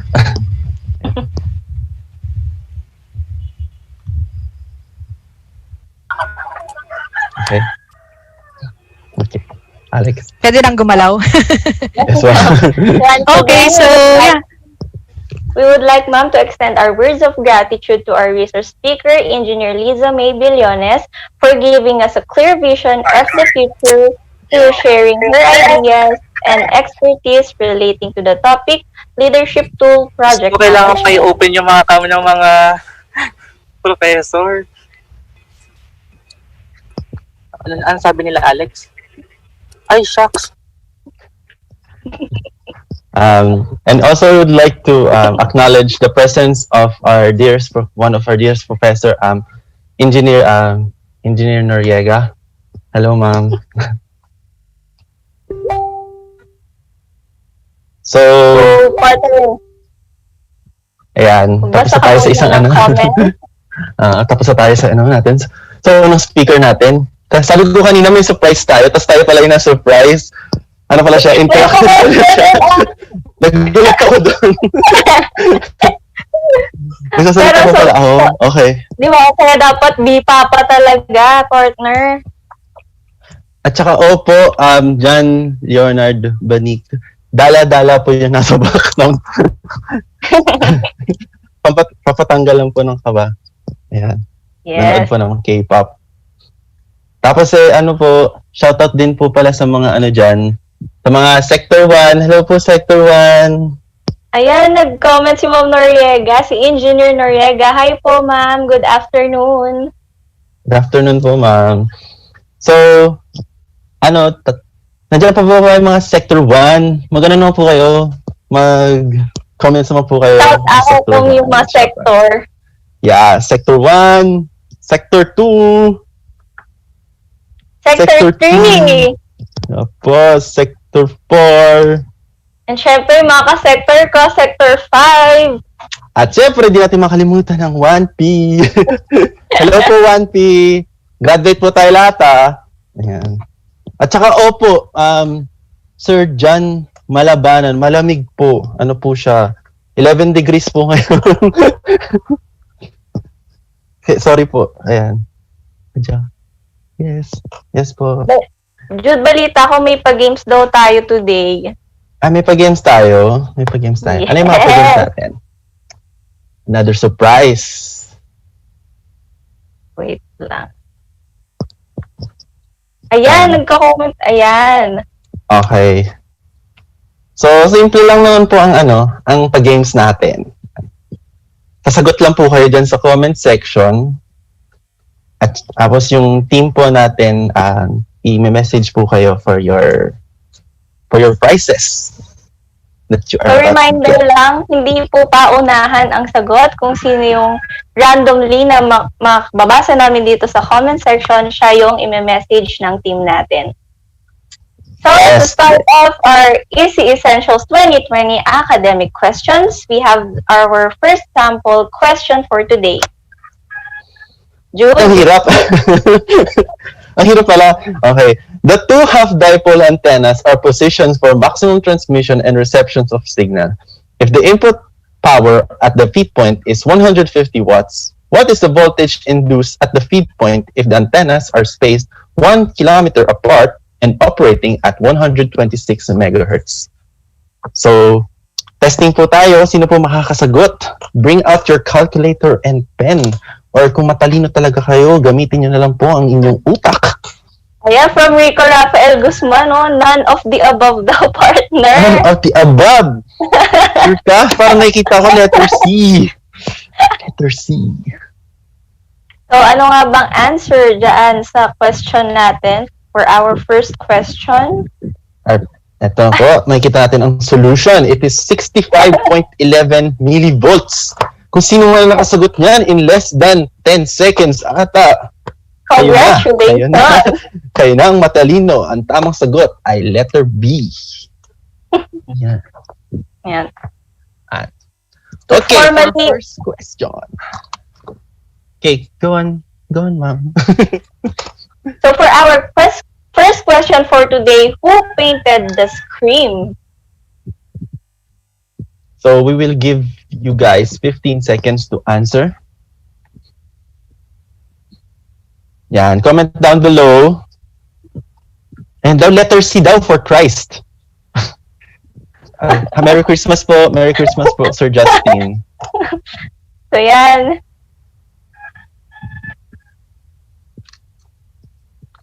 Okay. 5, Nakikita ka na bang 4, tamang sagot dyan? 3, 2, 1, and show na po natin ang ating tamang sagot.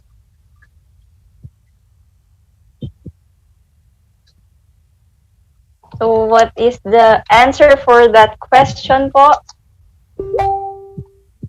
It is Edward Munch, kung tama ang aking pronunciation. And the first person that I found is Miss Cyrene Oliveros from Jose Rizal University. Hello po, ma'am.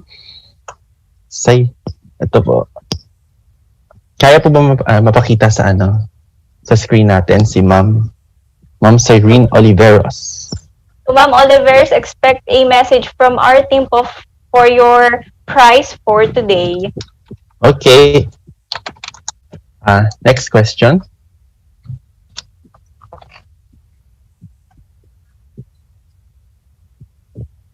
Partner, you're gonna read the question. Okay. On which TV show was there a character named Rick Grimes? Guys, madali to. Si Rick Grimes. Can you comment down below your answers and we will get to you when we find them.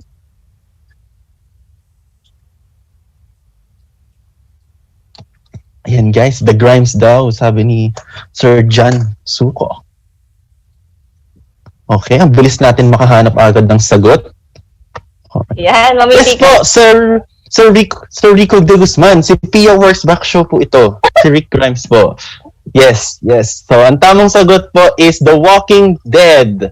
And, nakuha po ni Sir Kim Jun Jamito. Kukontakin na lang po namin kayo, Sir Jun or Sir Kim, Sir Jamito. Yes. So may last question pa ba tayo? Yan, the Duffer Brothers directed what original Netflix series? Comment nyo yung mga answers nyo dyan.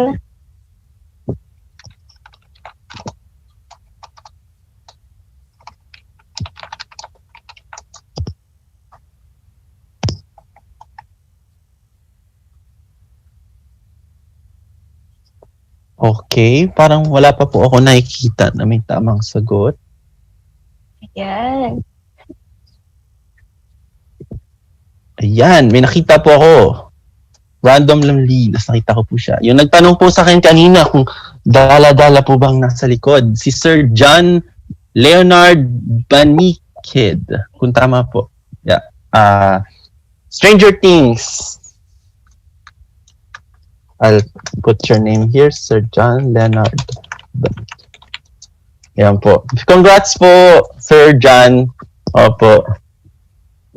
Pumunta po ba kayo ng concert? So congrats to our winners for today and expect a message from our team para ma-claim nyo yung rewards nyo or your prizes rather. Yan. Thank you lahat po sa nag-participate. So, we'll get back to you. Okay? So, partner. Ready na ba tayo sa next resource speaker? Parang ready na ba? Ready na ba tayo makinig? Oo nga, baka may pa-Q&A with yung partner nila.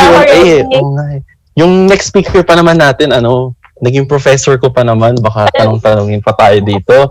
Close pa ata kayo nun, partner. Oo nga baka tanong-tanongin pa tayo. Okay, so again po, we'll be acknowledging your question and answers and clarification in the comment down below. So, ayan po, comment your questions and answer while the seminar is going on, and we'll sure get back to you on that. Okay? So, tandaan po natin palagi yung house rules for our next speaker. Be Papa.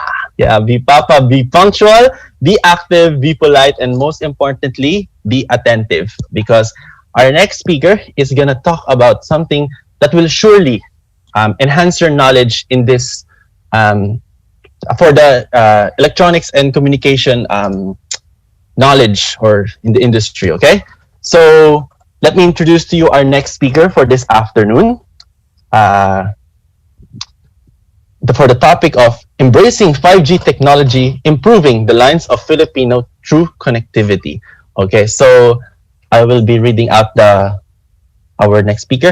He graduated Bachelor of Science in Electronics and Communication Engineering at the University of St. Louis Tuguegarao. He completed GLOBE, an AIM Management Development Program at the Asian Institute of Management from March 14, 2013 to June 28, 2013. He finished Master of Science in Engineering, major in Electronics and Communication Engineering at the Polytechnic University of the Philippines. He became an industry lecturer and researcher in the College of Engineering and Graduate School at the Technological Institute of the Philippines from November 2016 to March 2020. Currently, he's an associate professor and researcher at the Polytechnic University of the Philippines, and he also works as a director and head of technology strategy at Globe Telecom Inc. Let us all welcome our dear speaker, Engineer Gerhard P. Tan. Hello, sir. Hi, Jude. How are you there? All good, Hello, po, sir. Alex. And nice to seeing you well and good Nice. there abroad. So Yes, po. it's been a while. Yes, po. It's been a while, sir. Okay, so good afternoon, everyone. Also, especially to my fellow faculty members at the Polytechnic University of the Philippines, and also the students, incumbent and upcoming SS officers. And I guess we are live via Facebook, no? Good afternoon to all the dearest students there from PUP. I guess there are some students watching from RTU, TIP, and the rest. Yeah. I hope this topic this afternoon will open a bigger picture and an idea, especially in the 5G technology as we embrace it. So, okay, I'm gonna share my screen and hope you enjoy the discussion this afternoon. I encourage you also to ask questions and be clarified, especially in this kind of new technology that is being implemented across the country.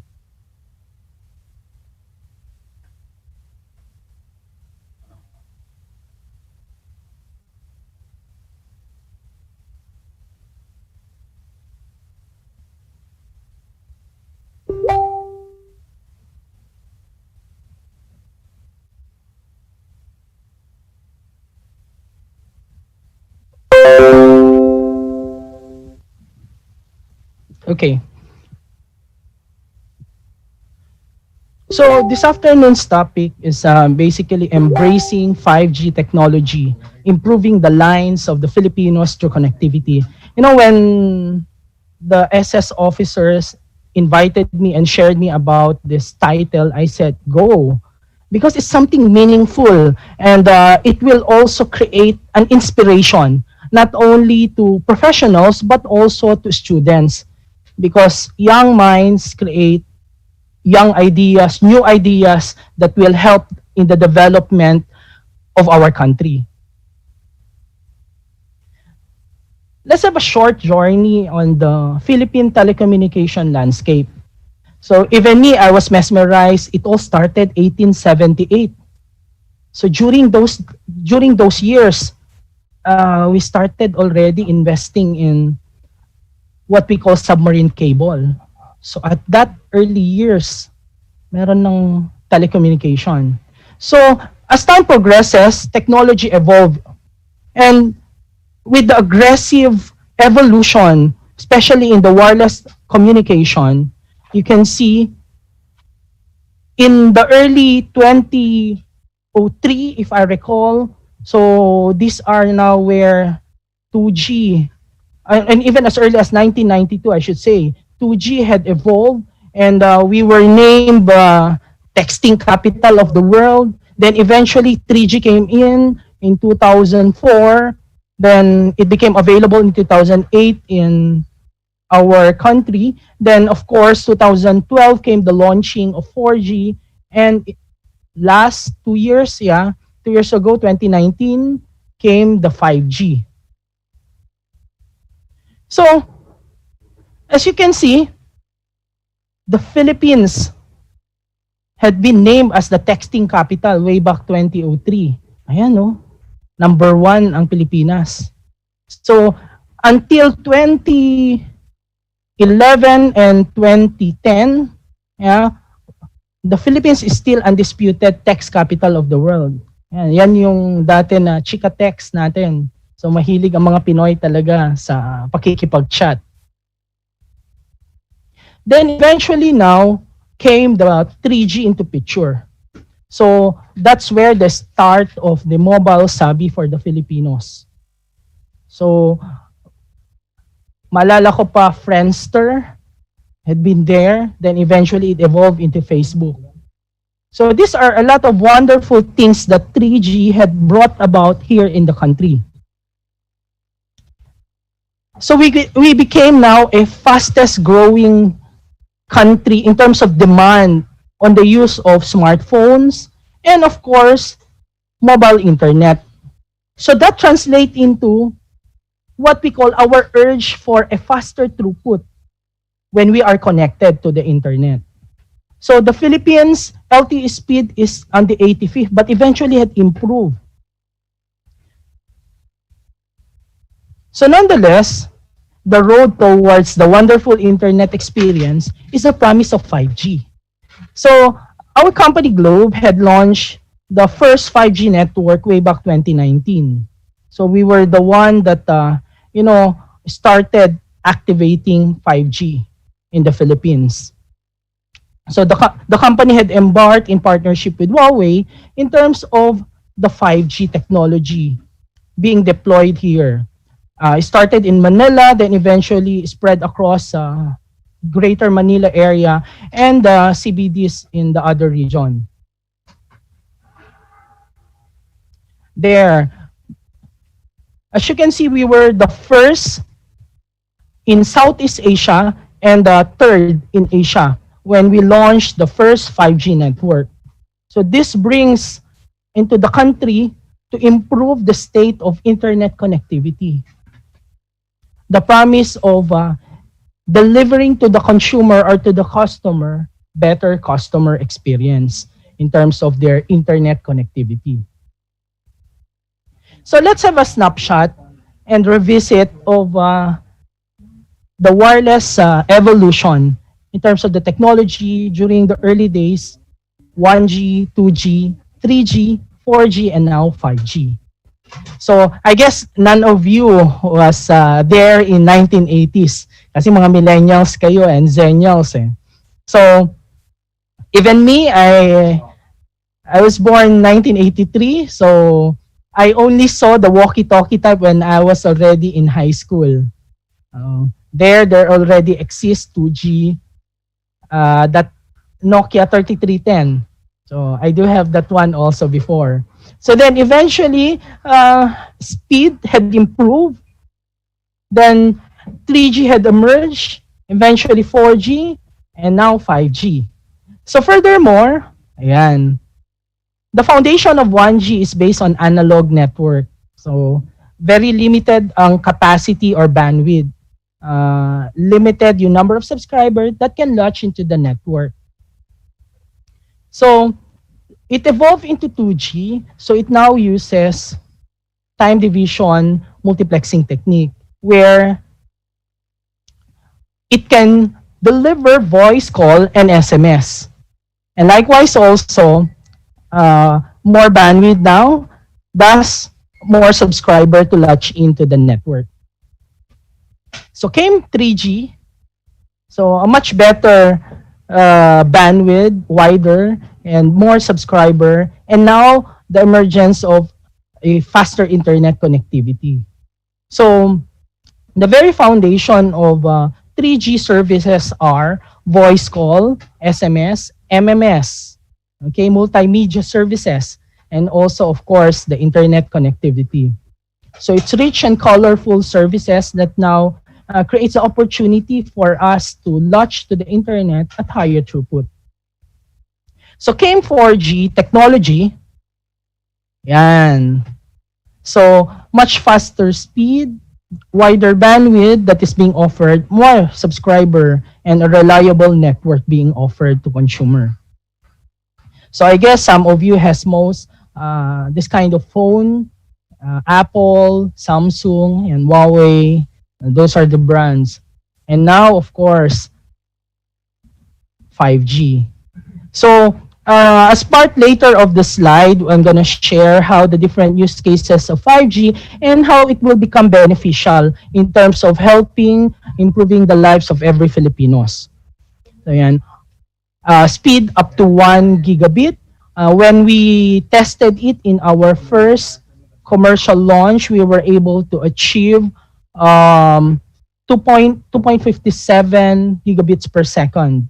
So that was during the launch. Now, it is being offered on a variances of at-home broadband connectivity, 50 Mbps to 100 Mbps subscription. But for mobile, so it depends on your location, where you could be launching in the 5G network. I saw some of the posting in the Facebook. They were able to achieve 257 Mbps or even higher, up to 800 Mbps. During the launching, we were able to achieve, using the mobile phone, 980 Mbps. Yeah. So those were the experience actually of having 5G phone with you. So of course, your phone should be 5G capable in order that it will operate on a 5G network. So experiencing 5G is something that is promising. Why? Because it has a rich, robust use cases and technology capability. One is on immersive experience, offering enhanced mobile broadband connectivity. So you'd be able to use 5G network for your AR and VR. So that's augmented reality and virtual reality, to view the cinema, 3D cinema, entertain, to network yourself to other, and also cloud gaming using your phone. I'm sure most of the students are really fond of doing or playing mobile games, and especially during break times. Yeah. So it's something, wonderful to think of. And also, it's a capability to deliver 4K video live stream. And so it reduces now or eliminates buffering. So while you are on transit watching movie, Netflix, iFlix, or YouTube, it's very seamless, very fast. And wala ka makikitang buffering if you are latched on a 5G network. Then another is on the Internet of Everything or Internet of Things.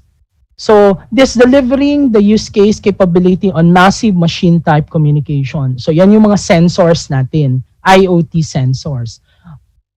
For motion sensor, temperature, weather, and then of course, all other use cases to deliver an intelligent city, power metering, water metering, and so now also on the third most prominent, promising use case of 5G is on ultra reliable low latency communication or URLLC. So this is for connected cars, robotics for manufacturing, and intelligent e-health solution like remote surgery. So these are the things that, the 5G promise us that it will deliver. So experiencing all these things is delivering higher user throughput when you are on mobile. So that's on enhanced mobile broadband. Also, a rich, colorful multimedia service. And likewise also, you could use your VR nga, yung AR, VR mo for events. Yan. So, I wish to focus on IoT is delivering connected homes, and likewise also the use case on intelligent city. So, what is intelligent city? It's now creating or developing the city in such a way that you're utilizing both the network and IT capability to converge into one solution where IoT devices, phones, everything are connected, analyzed, especially the data being processed in these sensors through data analytics. And of course, all this information will be processed and stored in your cloud computing. So in your connected home also is delivering intelligent home solution, whereby rather than manually opening your television, you just say, Siri, kindly put on channel 13 or channel 12. So with your voice command, it can automatically, it will automatically process the information and put the television on. Or if you're gonna enter your condo unit, so there is a camera at the side of the door that will now process your face through facial recognition. Then it will automatically open the door once it recognizes that you are the owner of that unit. Okay, that's part of the security part or safe city solution. So furthermore, later in the course of this presentation, I'm going to expand this discussion. So also, this is a bit futuristic, but there, as part of the other use cases, it's here already, the likes of cloud gaming.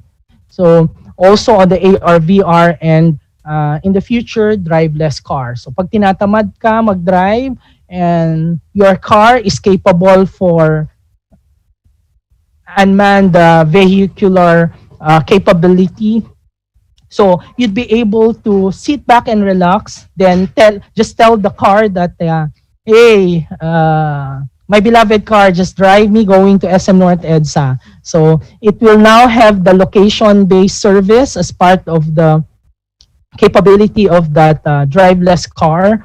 And then it will drive you from your location going to SM North. So, of course, other use cases is that for robotics and manufacturing industry. Okay, realizing the potential of 5G is something that we need to accelerate and at the same time to embrace. So one is the e-learning. Given that today is really the challenge of the COVID-19 pandemic, most of us are working at home. So connectivity is the foundation and the most important thing that we need to have, because without that, we cannot communicate to others. We cannot be connected to our office. We cannot communicate to our fellow, friends, fellow students, and we don't have the capability to enroll for online learning. That's why connectivity plays a very vital role during the pandemic. And also this triggers now the digital transformation. So because of this pandemic, it now activates the need that we go digital. So even online payment, digital banking, e-health solution, remote consultation, all these things had been accelerated because of the pandemic. So other important use case is the energy management, di ba? Most of you, I'm sure your parents had also experienced that, wow, my Meralco bill is really horrible. Okay? In May, during the month of May, why there's a sudden spike in my bill? I'm gonna pay 21,000 pesos. I'm gonna pay 15,000 pesos, but my normal monthly bill is just 2,000 or even 1,500. So why all of a sudden that kind of bill that I have? So that now became a reality that we need to really adapt power metering in order that we'll be able sana to determine and monitor how our power consumption is and even our water consumption. So it's something that, it will be realized in the future. So supporting the Filipino people is the thing that our company had, emulate and supported with. Through the government, through the initiative and collaboration with the government, okay, we were able to install Wi-Fi in school, and likewise also the government initiative on activating connectivity on important places. Globe also provided unlimited Wi-Fi to hospitals and airports, and also embracing digital technology. So this is one thing that I had emphasized earlier. We had accelerated the digital transformation because of the pandemic. So we heal as one and recover as one. There are several things that had been done, that had been adopted, like Consulta MD for remote consultation, especially when we feel, uneasy, when we feel like our temperature is rising, we feel like we're bedridden, or we felt like our body are aching. So rather than going to the hospital, we consult doctor digitally via online. So GCash had been there also as an cashless payment, online payment when we deliver foods, when we order through Shopee, Lazada, and all those things. And also enabling Filipino online, supporting the campaign for one. So this is something that is really making sense now, because some schools had delayed their start. Some already started their online education or distance learning. Some really have difficulty because they don't have laptops, they don't have tablets or phone to really be using these devices for connecting to the learning management system. So even e-magsasaka, so this is being implemented now to help support farmers also. So all these things are byproducts of digital transformation because of the pandemic. So what are the opportunities for the Filipino people as we embrace the technology? So these are things that I wish to recommend also and, evangelize. So 5G is more than just connectivity or more than just connection. So it is a logical solution in the Philippines to enhance the internet, also apply the digital transformation through the different use cases that 5G technology can offer. So opportunity for cloud gaming. Ayan. I'm very sure some of you, if not all, are playing Tekken, Mobile Legend. So these are the things that really, once we move forward and really experience 5G, this provides you an impressive gaming experience. Yeah, so you'll eliminate now the logging or the buffering impact because of low throughput and a high latency. But with 5G, you'd be able to experience all these things because of the low latency capability that technology can deliver. So opportunity also to deploy IoT and big data. So it's a mix of capability whereby once we embrace these things, it will help also the businesses, both from enterprise and small, medium enterprise kind of business. And likewise also for public safety and security. The video surveillance and analytics is an important element, to secure, identify criminals, and secure the citizen of that community. So, an opportunity also for small, medium enterprise that will help, leverage through telecommunication or connectivity in terms of providing now the connectivity for BPOs and likewise e-commerce solution for small, medium enterprises. And that's why GCash is there and the other, cashless element or fintech solution. So also, even aside from the GCash solution that we have and the other, the prevalence on the use of online fintech solution, credit card, okay, so also the use of other cashless transactions, especially when we go on grocery, when we go to buy something, when we order. So it's something that will also help, the Filipino people ease from pandemic and likewise also help us improve our lives.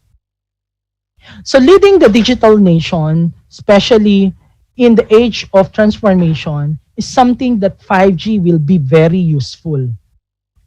Okay, so if we transform the CBDs into an intelligent city, so everything goes digital. Everything will help, ease from the burden of doing manual things. And also, it will help us also secure, ourselves, our health. And likewise, isolate us from possibly, encountering people who are infected with the COVID-19. So this is something also that I want to, really emphasize is the capability of Filipino young individuals, students who are innovative, who are very creative. Okay? You have the opportunity to create your startups or technology startup company. So this startups will also help, not only you as an individual, but also help the other Filipinos. Okay, we find the problem, identify possible solution, and the technology that will be used to address that challenge that we had identified. So it's like creating our thesis, but your thesis will now become a business. Okay? So these are key agencies and companies, venture capitalists who will be able to help us, create our startups. Okay, who knows that some of you, because of IoT, you'd be able now to become systems integrator of big companies who are gonna integrate IoT into their ecosystem. Or maybe some of you will be able to design, invent, a flying car. So eliminating the need to go to EDSA and drive all the way from Quezon City to Makati at 3 to 5 hours because of the traffic. Diba? So, think big. Create your idea, be inspired, and be able to commercialize it. So, we can start from your baby thesis, and then eventually from that thesis, it will now evolve to become a business. Diba? So, parang engineer Banataw lang in the making. So, there are a lot of startups that are there, and these are very few only from the many, okay, who could help us create our own company. So these are also some best technology startups where if you're gonna find job later or soon after you graduate, you'd be able to be employed in this companies like Caliber, Senti AI, and then InSync, now showing Tripids, and all others. So also, these are key startups where you could build also your career, the light of Chatbox PH, Coins PH, Education.ph. So this is something that you could be employed of and be part of their, tech startup. So the big question now is, when will be your turn to be the next tech startup CEO? So it's a posted challenge that I wish to send the message to everyone.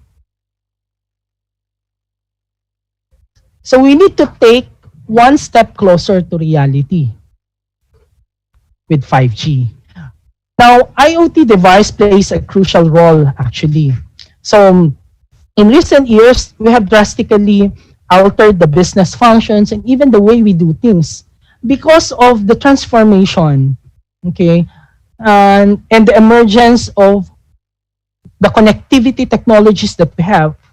A lot of things can be done. So we can modernize hotels. So rather than calling on the phone, the housekeeper and all that, so you just have the tablet with you, and then type in what should be done, what's your request, okay, to the concierge if you are expecting visitor or whatsoever. So also you'd be able to digitalize, how hotels works, okay, and also especially for those people who are fond of really going into vacation. So these are something that is really an improvement in terms of the hospitality sector. So also modernizing the public sector. With the help of 5G and IoT, we can convert, and convince the government to help convert the cities to become a smart city and intelligent city in the future. Okay, what's the difference of the two? When you say smart, you're just automating it. When you say intelligent, you are now putting in the capability to analyze, okay, information, to process. Okay, there's now you're gonna impute, okay, the data analytics. Okay, the information being gathered by the IoT devices or the sensors, we're gonna use that one to be processed. And then these byproducts will be analyzed and understand how customer behavior is, what are the behavior of the citizens, and then also apart from that is putting emphasis on the public safety. Okay, how intelligent cities solve these problems? The verticals are the different segment solution where 5G and IoT would be able to deliver and converge to be unified to solve the city problems. So on energy, so we can deploy power metering for us to be able to monitor our power consumption, and also on the grid, we have the IoT grid in order to monitor how the power distribution from a power generation to the distribution to the residential.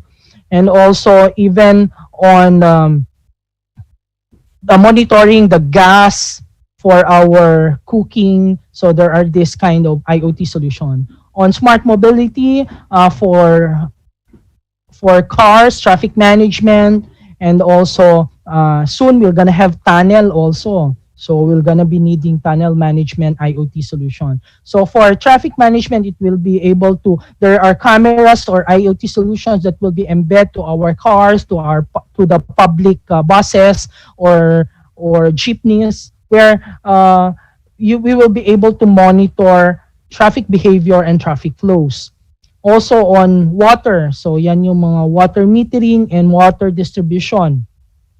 So public safety is that more focused on video surveillance and analytics, where it has a capability to identify criminals, okay, facial recognition to identify who are employees of that company or visitors. And then aside from that is you could be able to leverage also on video surveillance and analytics capability in traffic management and other use cases. So for buildings, intelligent buildings. So this is something where which includes now your intelligent home. Okay, automating all the devices in that ecosystem in your home and to the whole city proper. So you're gonna be deploying yung intelligent parking solution, intelligent parking, and then trash bin. So for example, on the trash bin, you will not anymore call the si Manong Basurero to pick up the trash bin, but rather it will automatically notify through SMS that hey, I'm already full or I'm already breaching 70% of my capacity. Please pick me up. Yan. So intelligent bench. So while waiting for the bus to arrive, you could stay on the bench, have some Wi-Fi access or connectivity, browse your Facebook, update your Instagram, and all that. So also on weather monitoring or humidity sensors that will be deployed. For intelligent pole, intelligent lighting will be also implemented in there. So during daytime, the lamp post or the bulb will automatically shut down. But but during nighttime, okay, it will automatically shut down. I mean, I put the lights on. Okay, so during morning, it will automatically put the lights off. So all these things creates now efficiency, and all this information will be processed now in your data center or in your cloud. So holistically, this approach is something that we will be joining. So it's a progress, it's a phased deployment. It's not one time, big time. Also streamlining on logistics and transportation. So with the IoT and with the aid of 5G, so we will be able to leverage on robots, okay, to fix on the delivery and also warehousing. Okay, we could also monitor through onboard diagnostics sensors or devices that will be deployed on cars, on trucks for tracking monitoring. Okay. So also on retail, so you can see in the picture, you will not anymore ask the sales lady, how much is this coat, how much is this dress, but rather you just go or position yourself in front of the mirror, and then the mirror automatically now determines the brand and then the pricing of that coat that you're gonna buy or you want to fit. So these are the use cases that's really very promising and wonderful in the future, and looking forward that will be adopted and implemented here in the Philippines. So improving the health sector. See, with the use of CCTV camera, or what we call now the video surveillance and analytics with facial recognition, so you'll be able to, with the thermal scan capability, you'll be able to scan, okay, the people entering malls or offices, what is his or her temperature. So there, you'll eliminate now the guard on duty to manually, check your temperature. So the monitoring system will be at the concierge to monitor your thermal status. Okay, so likewise also on the remote surgery, so you can see there in the picture, the right bottommost, is that the doctors at the other side of the globe are helping in the performance of remote surgery. So the one performing surgery and assisted by human beings is the robot. So high precision, ultra low latency capability. And of course, trailblazing now the 5G connectivity with our manufacturing industry. So yan, yung mga possible na early adopters, IMI, Analog, ON, Texas, ROM, and other semiconductor industry would be able to adopt through the ultra low latency capability would be able to leverage on the 5G solution. So even in the entertainment sector, actually, so there you can see the one on the upper left. So the person is doing cloud gaming.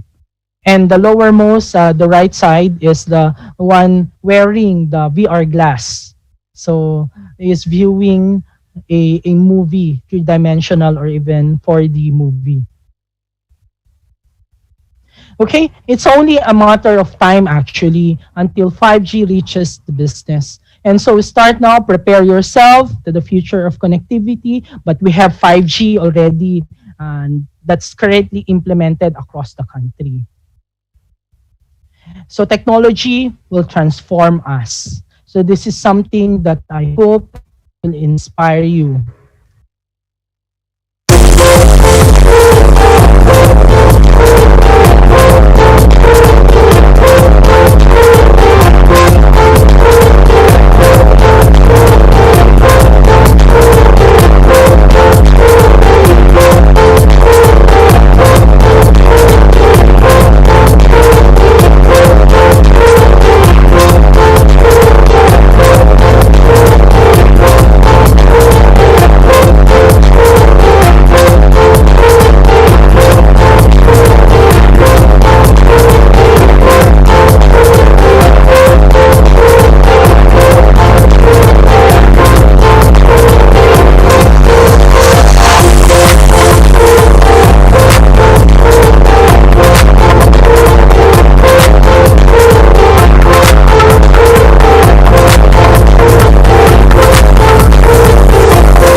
Okay, so thank you very much, everyone, and I hope that you will also be the one frontlining in the future to be one of the promoter of technology and looking forward that you'll be the next CEO of your tech startup. Thank you very much.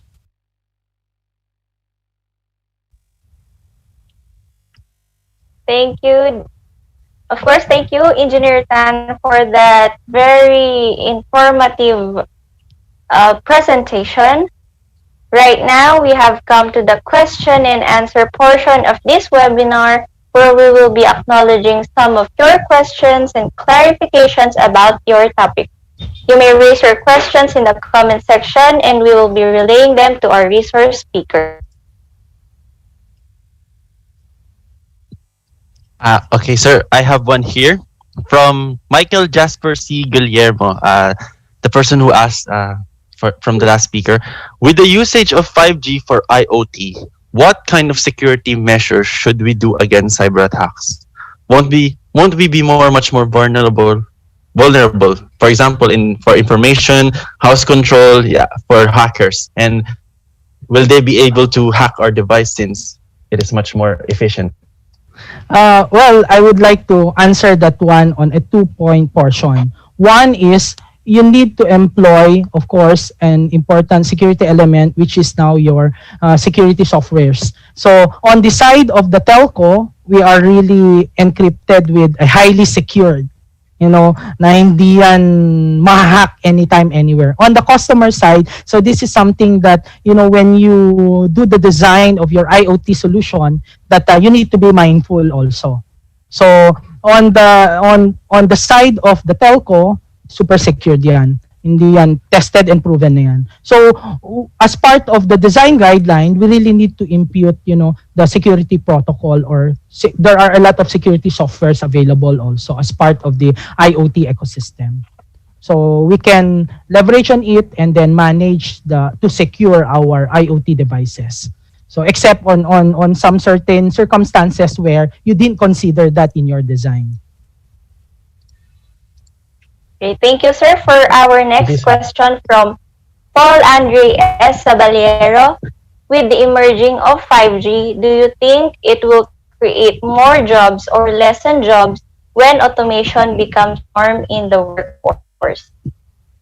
Actually, that's a perennial question that's usually being asked. But no, it's not actually reducing the job, but rather it will now, because of efficiency, you would be able to allocate your resource to a more important job.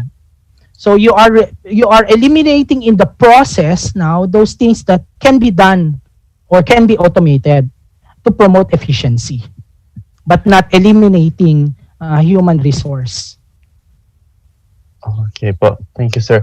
Sir, may tanong po dito kanina, hinahanap ko po siya, hindi ko po mahanap. Yung tanong niya po is, sabi daw, why are we implementing 5G daw kung hindi pa daw maayos daw po yung 2G, 3G, tsaka 4G po natin sa Pinas in like all over parts of the world daw, parts of the Philippines daw po.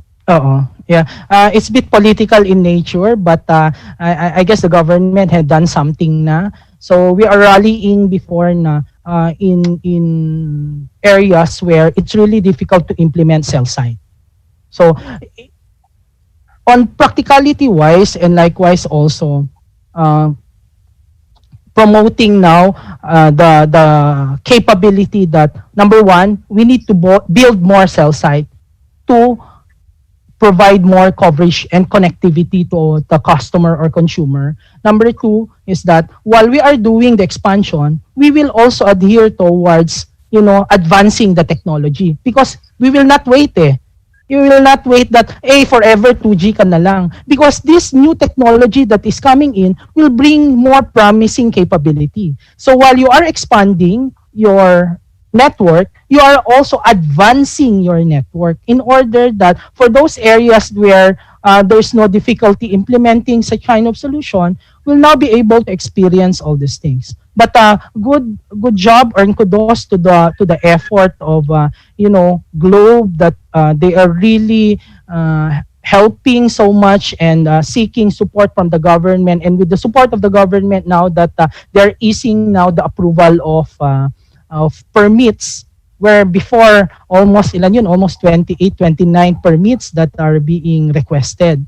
Now they had approved. So looking forward that building or constructing cell site will now become much more faster. Okay, and the only challenge now is that because of the pandemic, but nonetheless, looking forward that because of the cancellation of those permit or reduction of those permit, we'd be able to implement faster yung more cell site. So I don't want to answer it in a political point of view, but rather we should adhere into not only expanding your network, but also adhering to new technology and embracing all these things. Because otherwise, wala. Magiging hanggang dyan ka na lang. Okay? May follow-up po dito po. Since, di ba po, sinabi niyo po, we need to move forward. May nag-message po siya dito, medyo mahaba po.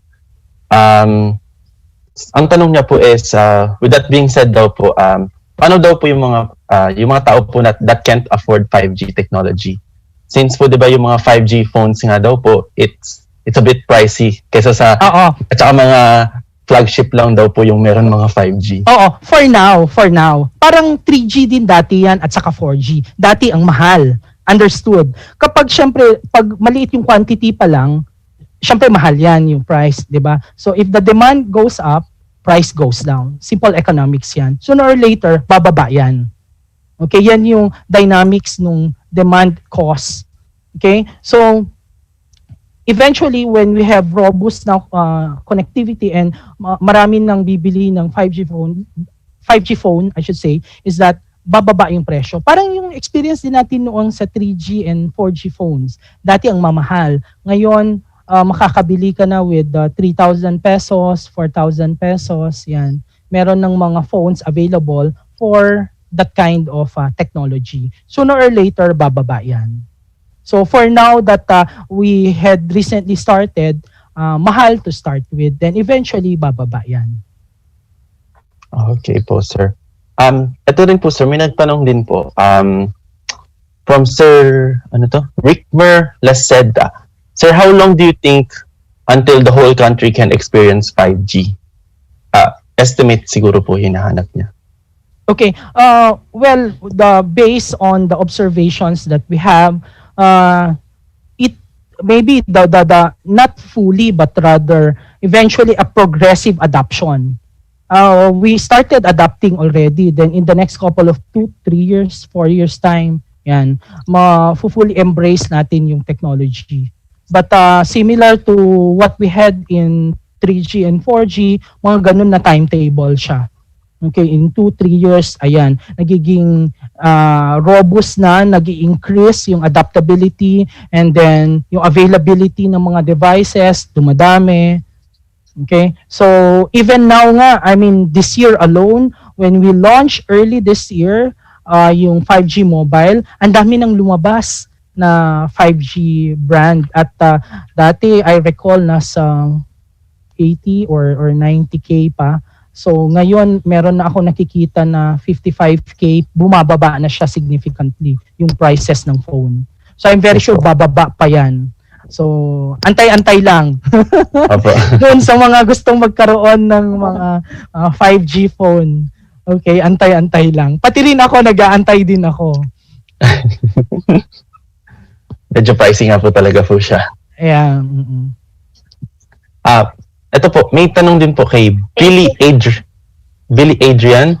What are the possible negative effects po ng 5G in terms of for society and people? Oh my gosh! I like that question. Well, yan, I'm sure napanood niya yung video na kumakalat dati, di ba? Yung about yung 5G daw, siya nagkokos ng pag-spread ng COVID-19, and then another is yung issue on radiation. Okay? Very simple, laws of physics. Okay? It does not have the enormous amount of energy to break to the subatomic level para maging kwan yung atoms mo, okay? Na mag-create ng radiation, high energy field na radiation. And then number 2, it belongs to the non-ionizing element, yung operating frequency. Okay, ng 5G, 3.5 gigahertz yung operating band and 2.6 gig. Okay, mababa siya. Okay, mas na, how do you call this one? Mas dangerous pa yung microwave oven mo. Kasi pag nilagay mo kamay mo dyan, luto ka. Pero pag nilagay mo kamay mo sa antena, wala ka namang mararamdaman. Okay, so those are the theoretical explanation to that. So, walang connection ng RF signal in terms of sa pag-spread ng COVID-19. Okay, ang layo niyan. Wala akong makitang direct na correlation. Yes po. Sige. Okay. Yeah, thank you. Yes po. Thank you, sir. Thank you, sir, for clarifying things to our viewers. Let us now proceed to the awarding of certificate. But before that, let us remind our viewers of our code for today. That is FUTURE. That is FUTURE, to be used for the evaluation form later. Let us now proceed to the awarding of certificate of appreciation to our resource speaker. May I now call on the President of the Electronics Engineering Society, Mr. John Fritz Artesa, and Vice President for Academic Affairs, Mr. John Jinro Portillo, to read the citation written on the certificate. And to formally award the certificate to our resource speaker, may I also invite the Chairperson of Electronics Engineering Department, Engineer Joffrey T. Salvador, and may I also invite our dearest professors of Electronics Engineering Department, Engineer Macwin Ligaliemit, Engineer Miko Soreda, and Engineer Alexander Carrascal.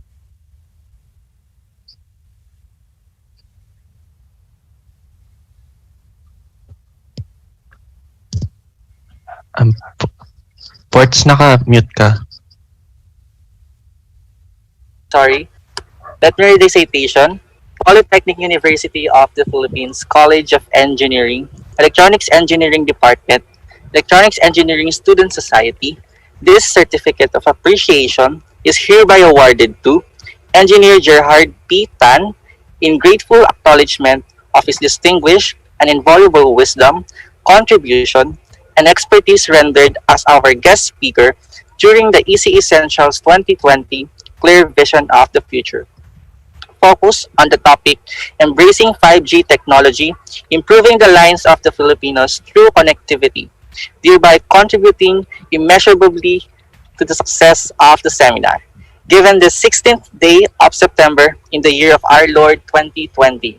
Signed by yours truly, John Jinro G. Portillo, Chairman, ECEssentials 2020, John Fritz B. Artesa, President, PUP Electronics Engineering Student Society 2019 to 2020, Engineer Joffrey T. Salvador, Chairperson, PUP Electronics Engineering Department, and Dr. Remedios G. Ado, Dean, PUP College of Engineering.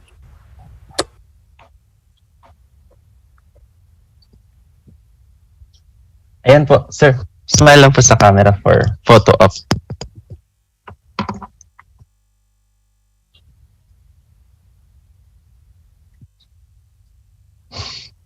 Okay.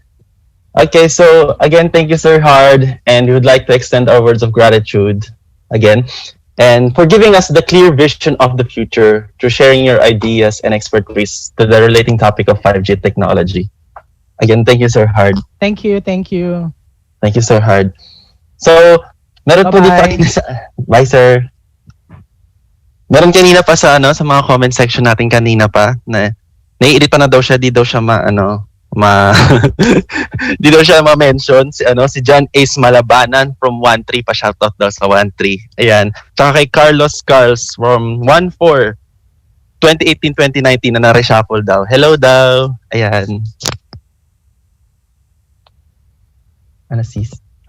And thank you to Engineer Tan. Now we are done with the first part of the webinar. Okay, so now let's move on to the turnover ceremony for the Electronics Engineering Student Society batch 2019-2020 to the next batch of 2020-2021.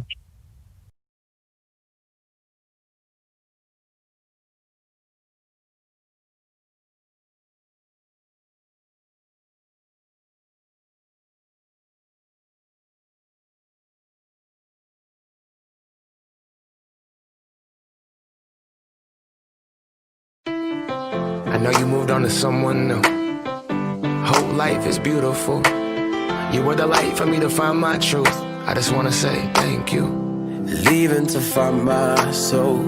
Told her I had to go. And I know it ain't pretty when our hearts get broke. Too young to feel this old. Watching us both turn cold. Oh, I know it ain't pretty when two hearts get broke. Yeah, I know it ain't pretty when two hearts get broke. I hope someday we'll sit down together and laugh with each other about these days, these days. All our troubles we'll lay to rest and we wish we could come back to these days, these days.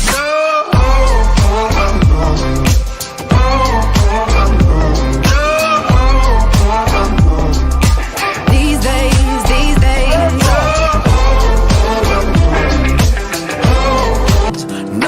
show for it now. And I know it ain't pretty when the fire burns out. Calling me when I'm drunk, remind me of what I've done. And I know it ain't pretty when you're trying to move on. Yeah, I hope someday we'll sit down together and laugh with each other about these days, these days. All our troubles will lay to rest, and we wish we could come back to these days, these days. Oh, I know, I know. Oh, I know, I know. Oh, I know, I know. These days, these days. Oh, I know, I know. Oh, I know, I know. These days, these days. Cigarettes in the ashtray, reminiscing on those past them. I heard you moved to Austin, got an apartment and settled down. And every once in a while, I start texting, write a paragraph, but then I delete the message. I used to always think I'd get you back right. They say that things fall apart. We were gonna move to Brooklyn, you were gonna study art. Love is just a tool to remind us who we are, and that we are not alone when we're walking in the dark. I hope someday we'll sit down together and laugh with each other about these days, these days. All our troubles will lay to rest. We wish we could come back to these days, these days. We wish we could come back to these days, these days, these days. Now, we will begin the turnover and oath-taking ceremony of SS 2019 to 2020 to SS 2020 to 2021. May I call on the President of Electronics Engineering Student Society of the year 2019 to 2020, Mr. John Fritz Artesa, to read and briefly explain the Executive Order Number 1 Series of 2020. Good afternoon, everyone. I would like to take this opportunity to address the elected... Iksian mo na lang. Iksian ka na ngayon sa iyo. Game. Sorry guys. Last. Sorry, Alex. Okay lang. Ulit-ulit. Okay. Sabi. Okay. Now, we will begin the turnover and oath-taking ceremony of SS 2019 to 2020 to SS 2020 to 2021. May I call on the President of Electronics Engineering Student Society of the year 2019 to 2020, Mr. John Fritz Artesa, to read and briefly explain the Executive Order Number 1 Series of 2020. Good afternoon, everyone. I would like to take this opportunity to address the election and turnover of the organization to a new set of fresh faces, our newly appointed officers. We all know that by the second week of March this year, due to pandemic, classes were interrupted and some of our events, including this ECEssential, is postponed. Upon the deliberation of the PUP COMELEC 2020, together with the SS officers 2019-2020, we come up in a solution that will settle the turnover of leadership. If you still guys remember, an online survey circulated with regards to having an online election. Apparently, according to the result of the survey, that wouldn't be possible. Therefore, I present to you the first executive order released by SS 2019-2020. It states that an executive order appointing the new set of officers of the PUP Electronics Engineering Student Society for the academic year 2020-2021. Whereas the PUP Electronics Engineering Student Society stands as the highest academic organization of the electronics engineering students. Whereas the PUP ECE COMELEC 2020 was formed to conduct election for a new set of officers for school year 2020-2021 on March 2020. Whereas the PUP ECE COMELEC declared failure of election due to COVID-19 pandemic and citing the premise of the survey conducted to conduct online election. Now, therefore, I, John Fritz B. Artesa, SS President 2019-2020, by the virtue of the power vested upon by the Constitution and bylaws of the Polytechnic University of the Philippines Electronics Engineering Student Society, under Article 17, Section 3, where it is stated that Executive President is given a power to issue a decree or order, do hereby order. Section 1, to appoint the following BSEC students as PUP-SS 2020-2021 officers. President, Micaela D. Maulanin. Vice President for Internal Affairs, Joseph Brian O. Ladesma. Vice President for External Affairs, Sheila May C. Uy. Vice President for Academic Affairs, Lyra Joy M. Formes. Vice President for Research and Development, Roger F. Gato. Vice President for Extension and Community Involvement, Angelica C. Baleros. Vice President for Communications and Linkages, Jeyus Jaire N. Bantigue. Vice President for Sports and Athletics, John Erickson D. Caballes Jr. Secretary General, Paul Brian G. Castro. Treasurer, Carla Jeremy R. Hardin. Auditor, Gabriel M. De La Riva. Business Manager, John Christian R. Valencia. Public Relations Officer, Elion L. Calara. Fifth Year Representative, Pichol Ann L. Fernandez. Fourth Year Representative, John Carlo M. Lazara. Third Year Representative, Lia Arnie Andre Gigo.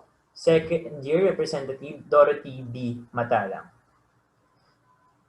Once again, may I present to you the new SS officers for school year 2020-2021. Congratulations, guys. And to formally turn over the responsibility to the newly elected officers, may I call again the SS President 2019-2020, Mr. John Fritz Artesa. The officers of the Electronics Engineering Student Society 2020-2021, please raise your right hand and repeat after me.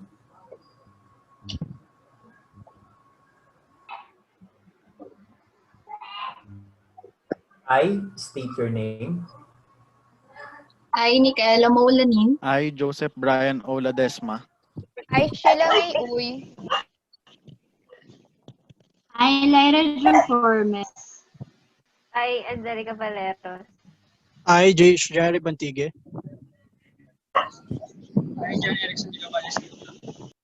I, Paul Brian Castro. I, Carla Jeremy R. Hardin. I, Gabriel M. De La Riva. I, John Christian R. Valencia. I, Alien Calara. I, Tishol Ann Fernandez. I, Giancarlo M. Lazara.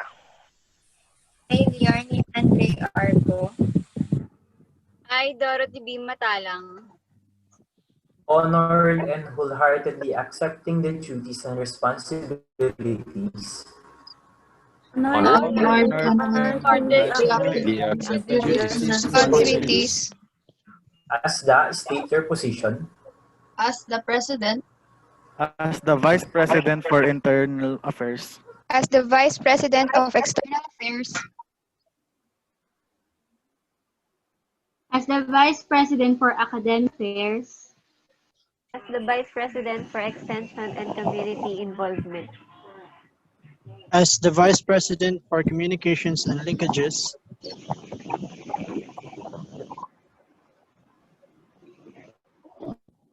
The Secretary General. As the Treasurer. As the Auditor. As the Business Manager. As the Public Relations Officer. The fifth year representative. Fourth year representative. As the third year representative. As the second year representative. Of the Polytechnic University of the Philippines Electronics Engineering Student Society 2020-2021. of the Polytechnic University of Electronics Engineering Society. 2021. Do solemnly, do solemnly swear that I will faithfully and conscientiously fulfill it. Do Do solemnly solemnly swear swear that that I I will will I will faithfully swear and that I will Conscientiously fulfill it. fulfill it To the best of my knowledge and ability. To to the the best best of of my my knowledge knowledge and and ability. ability, That I will obey, follow, and uphold all the provisions of its constitution and bylaws. that I that will I I will will obey, obey, follow, follow, follow, and and uphold uphold the the provision provisions of of the Constitution and Constitution and bylaws. bylaws, Dignify, honor, and practice at all times. dignify, Honor, Honor honor, and and and practice practice at practice all at times all times. times. I will be a responsible SS officer. that I I will will be be a a responsible as responsible officer SS officer And that I impose upon myself this obligation voluntarily without any mental reservation or purpose of evasion. and and that that I I impose impose Based myself upon upon myself myself the voluntarily obligation without any obligation mental voluntarily reservation without mental mental reservation reservation purpose or of for purpose of purpose of evasion. evasion. purpose of evasion. So help me God. so So So help help Help me me God. God. Once again, congratulations to the new set of officers for the Electronics Engineering Student Society 2020-2021.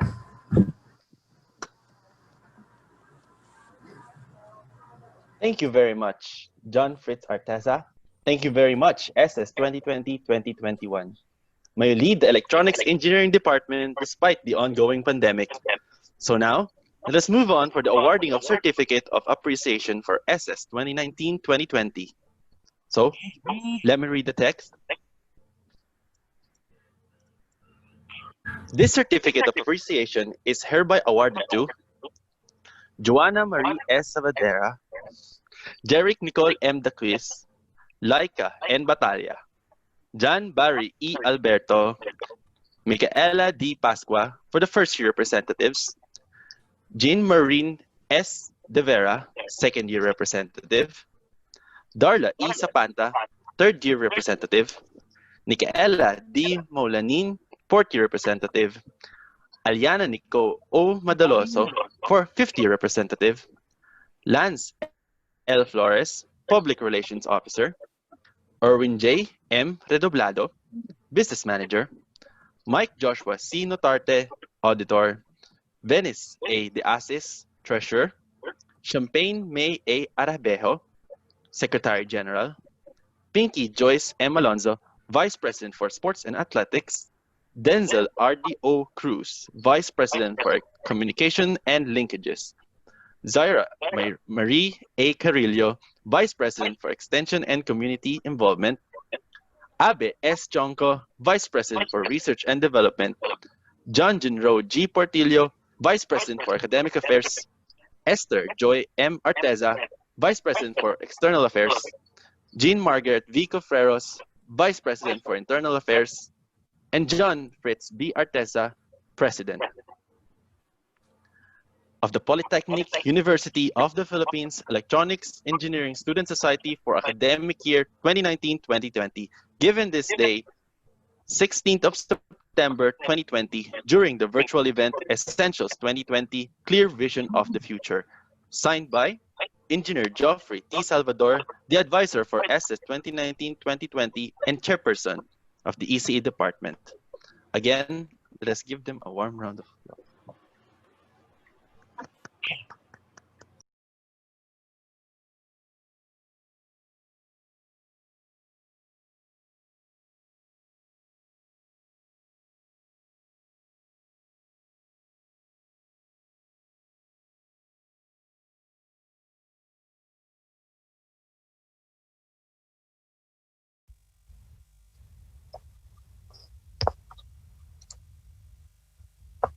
Congratulations to our new set of officers for the Electronics Engineering Student Society for the batch 2020 to 2021.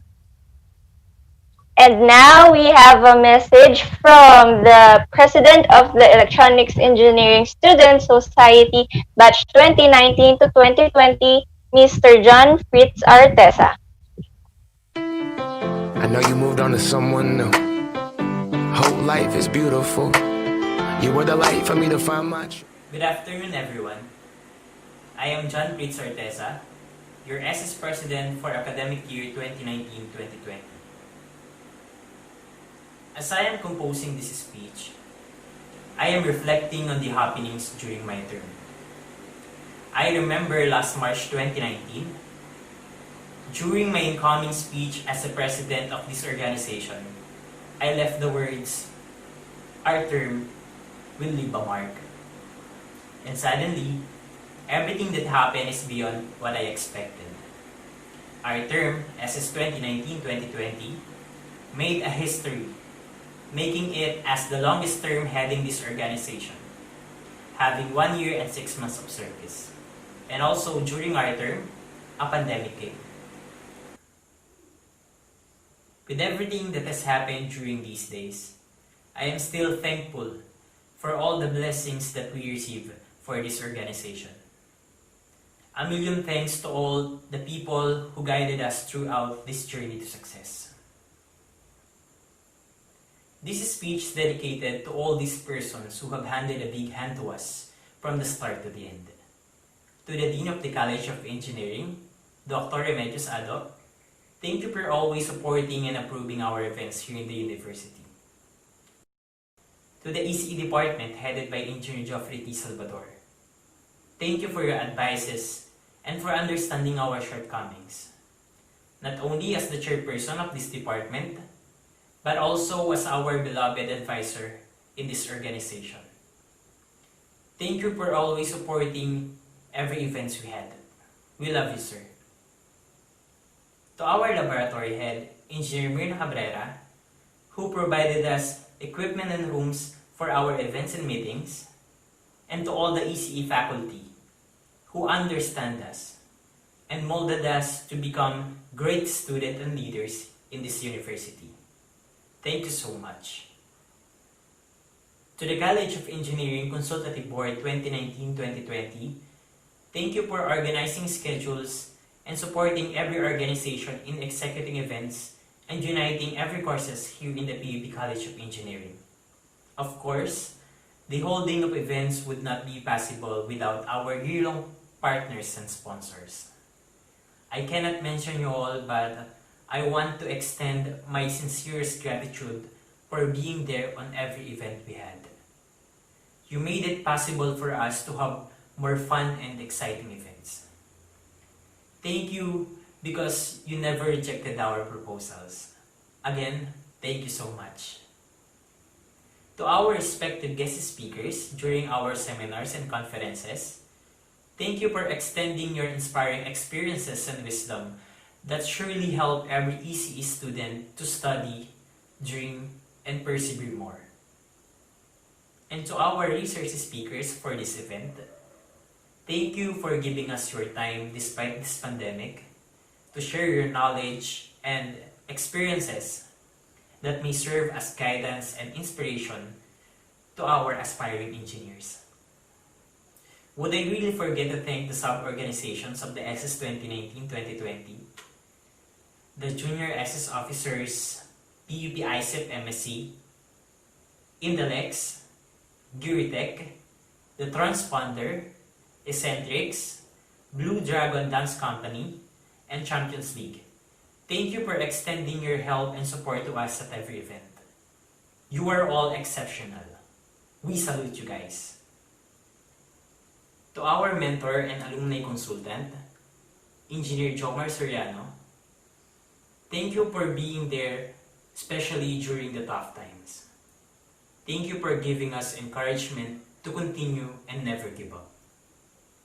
Thank you for your critical thinking skills that has been our armor and guide in solving issues and problems in this organization. Most especially, my sincerest appreciation and gratitude to my officers, whom became a family to me inside and outside the university. The service and sacrifices you have given to the ECE community is undeniable. It would never be possible for this organization to create accomplishments and achieve success without every one of you.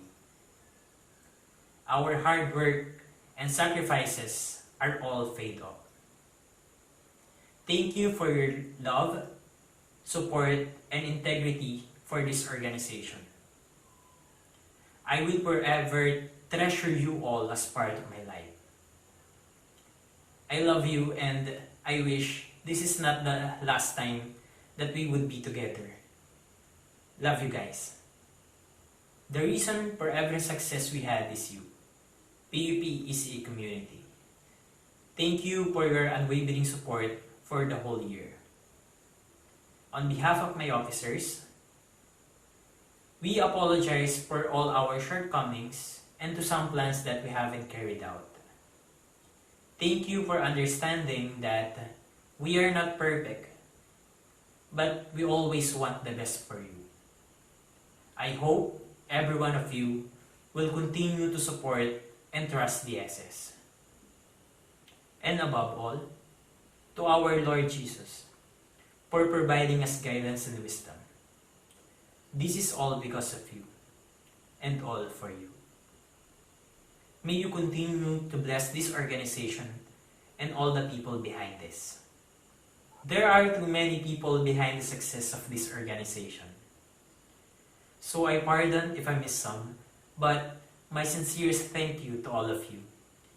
It is truly a great privilege and honor to have you throughout this journey. Maraming salamat po sa inyong lahat. Maraming salamat, PUP ECE community. Once again, I am John Fritz B. Artesa, your SS President 2019-2020, now signing off.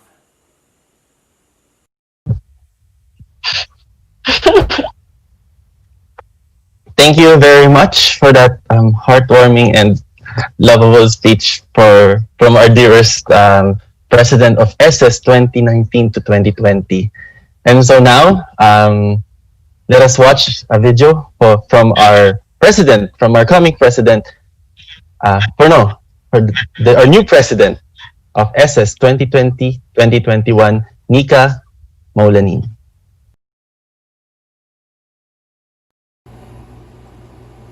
Isang magandang araw sa lahat. Ako nga po pala si Nika Maulanin, the new PUP SS President 2020-2021. Gusto ko lang kunin ang pagkakataon na ito na magpasalamat sa mga taong naniwala at patuloy na naniniwala sa akin. Salamat sa mga taong tumulong sa akin at gumabay sa akin nung ako'y nag-uumpisa pa lamang. Kay God, sa mga kaibigan at pamilya ko, maraming salamat po sa inyo. Gusto ko lang din magpasalamat sa PUP SS Officers 2019-2020 dahil kahit unang beses ko maging SS Officer sa term na ito, iba yung binigay na experience, learnings at memories na madadala ko pa ngayong huling taon ko na sa PUP. At may babaong ko pa pag ako ay nasa industriya na. Para naman sa newly elected officers, muli congratulations sa ating lahat. Naway sa lahat ng gagawin natin, lagi lang natin iisipin na ang PUP ECE community ang ating pinagsisilbihan. Malayo-layo pa ang ating tatahakin at nag-uumpisa pa lang tayo sa misyon na to. May mga hidden battles pa tayong kakaharapin. Lakasan at tatagan nyo lang ang inyong mga loob. Manatili sanang nag-aalab ang inyong mga puso para maglingkod sa buong PUP ECE community. Maraming salamat din sa pagtitiwala na binigay nyo sa akin. Gagawin ko at ibibigay ko ang aking makakaya para malid ko kayo hanggang dulo. Walang susuko, panghawakan nyo ang inyong mga pangako. And lastly, always remember that great leaders don't set out to be a leader. They set out to make a difference. It's never about the role, it's always about the goal. And para naman po sa buong PUP ECE community, gusto ko lang pong iparating kahit na-appoint kami na bagong PUP SS officers, maasahan nyo na maglilingkod kami ng buong puso namin para sa buong PUP ECE community. Kahit sobrang ng term na to dahil sa new normal, sisiguraduhin namin na bawat estudyante ng PUP ECE ay laging bahagi sa lahat ng events na aming gagawin. Ang pinakahangarin ng term na ito ay may bigay lahat ng needs and concerns ng bawat PUP ECE student sa abot ng aming makakaya. Ako nga po pala si Micaela Maulanin, hindi man familiar sa inyong paningin, pero aming titiyakin na laging kapakanan ng PUP ECE community ang laging uunahin. Maraming salamat po.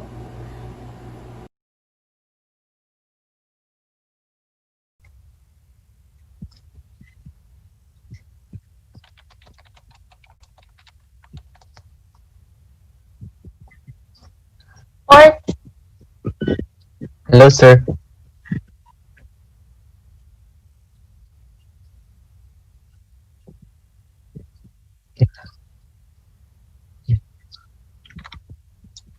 Oh, thank you very much for that wonderful message. And again, thank you very much again, Miss Nika D. Maulanin. May you lead our electronics department into a much more better future.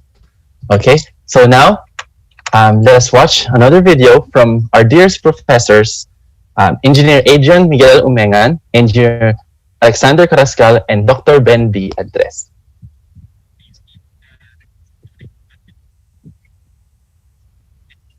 Congratulations to the new set of officers. Always have the heart to serve the PUP-ECE community and maintain your loyalty to them. Be their leaders and at the same time, be their voice. Remember that a good leadership always represents its people. Have a great school year ahead. I wish to convey my congratulatory greetings to the new set of SS officers for school year 2020-2021. The challenges ahead of you are indeed unique and not comparable to the challenges faced by previous batches of officers due to the COVID-19 pandemic. In fact, the mere act of accepting the responsibility as an officer during these difficult times is already a big challenge. But you did not cower in fear, and instead you willingly embrace the opportunity to serve your fellow ECE students. Such an attitude is found only in a select few and rare breed of men and women. Hence, I believe that with your creativity or ingenuity, you can still manage to render the ECE community good programs and meaningful projects, despite the many restrictions imposed by the pandemic. And along that line, I wish you success. For that and the fact that the ECE community has entrusted unto you the privilege to serve, I say congratulations and mabuhay kayong lahat.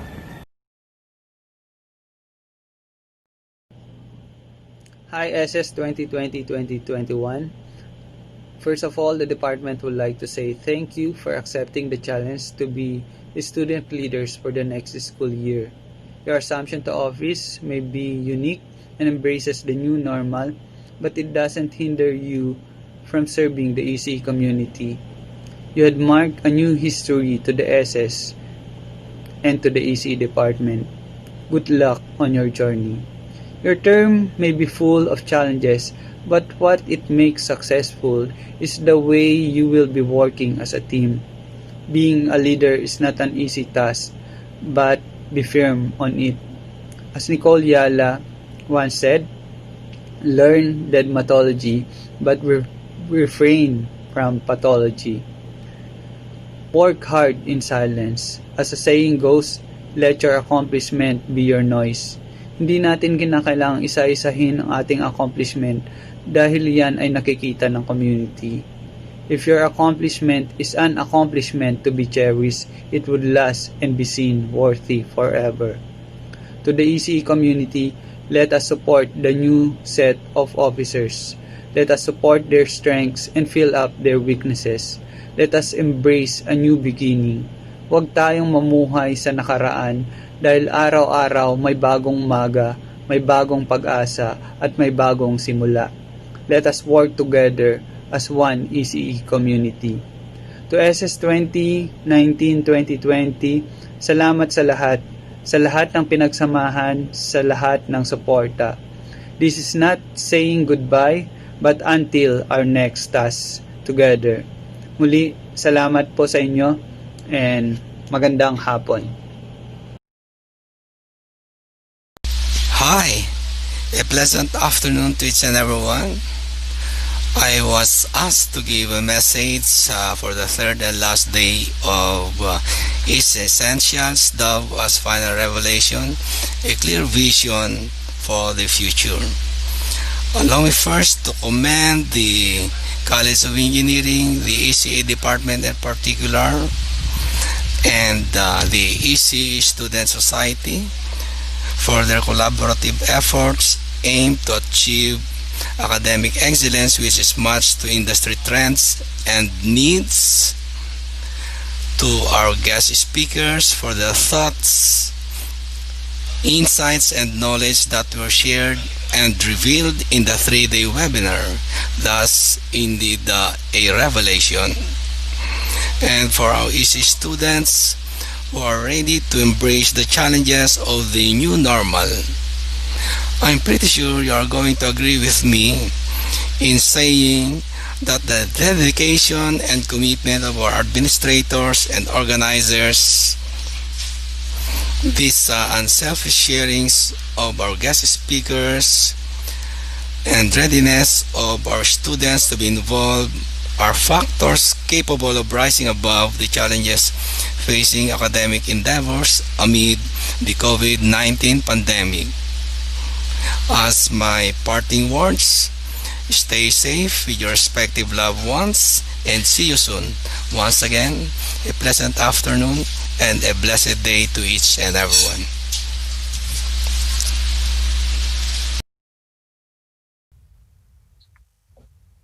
Thank you to our professors for taking time to give a message to the students, to Engineer Adrian Miguel Umengan, Engineer Alexander Carrascal, Dr. Ben Biandres, and of course, to our chairperson of the ECE department, Engineer Joffrey T. Salvador. And now, may we call on our Vice President for Academic Affairs 2019-2020, our dearest John Jinro Portillo, for his closing remarks.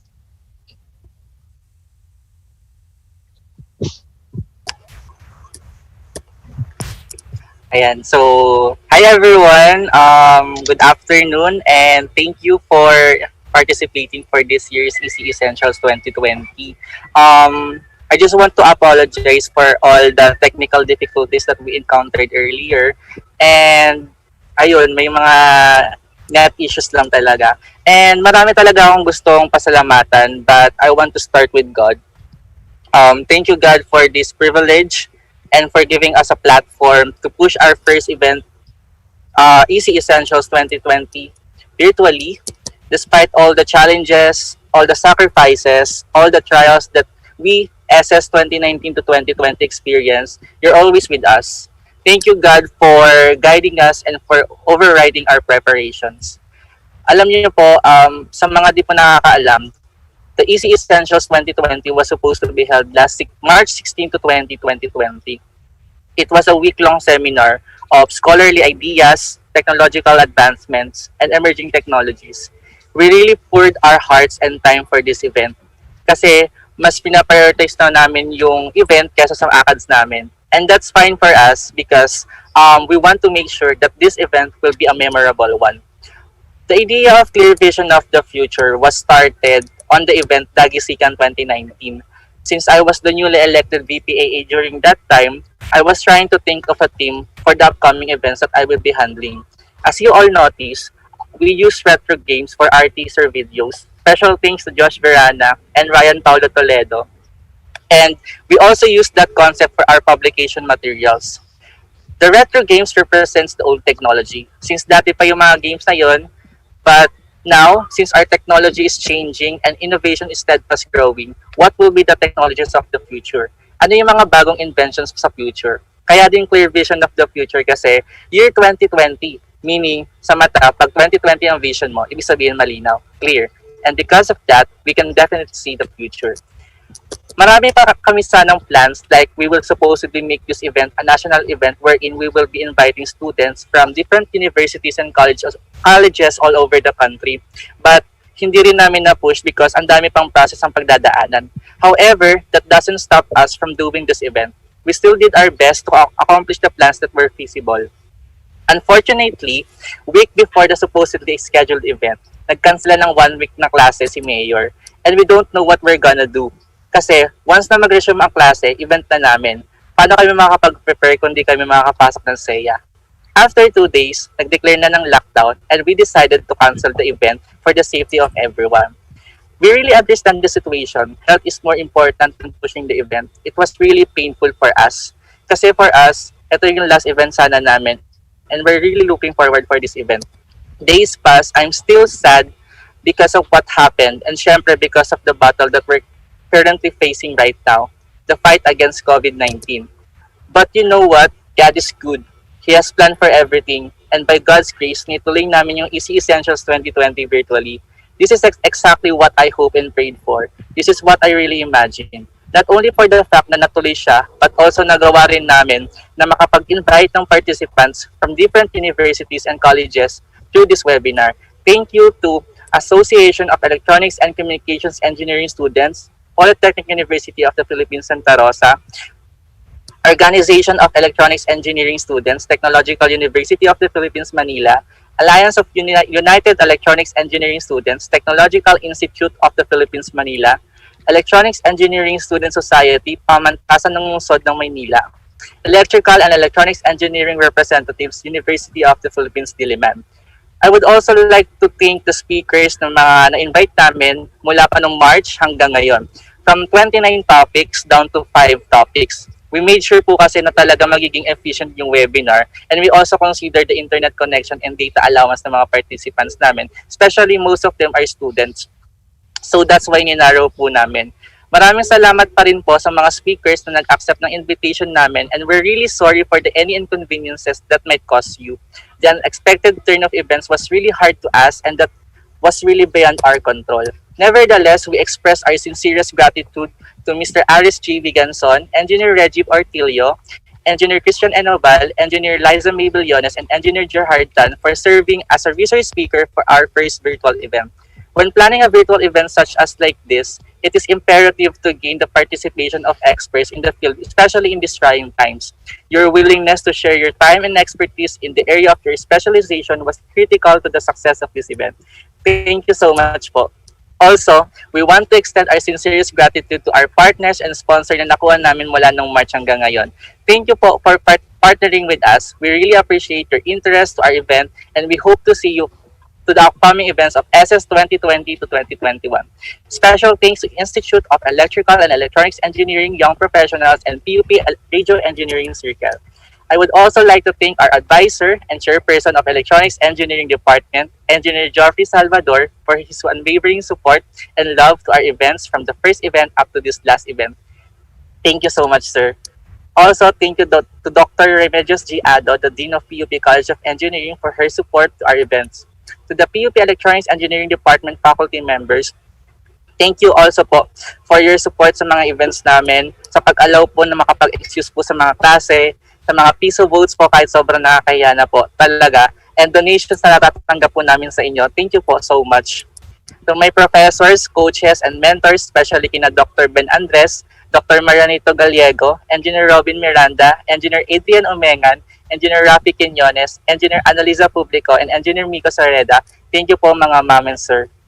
To my hangout hosts, Elion, Hyacinth, Minorca, Rico, Jude, and Alex, thank you guys for accepting this challenge kahit bago man to sa inyo.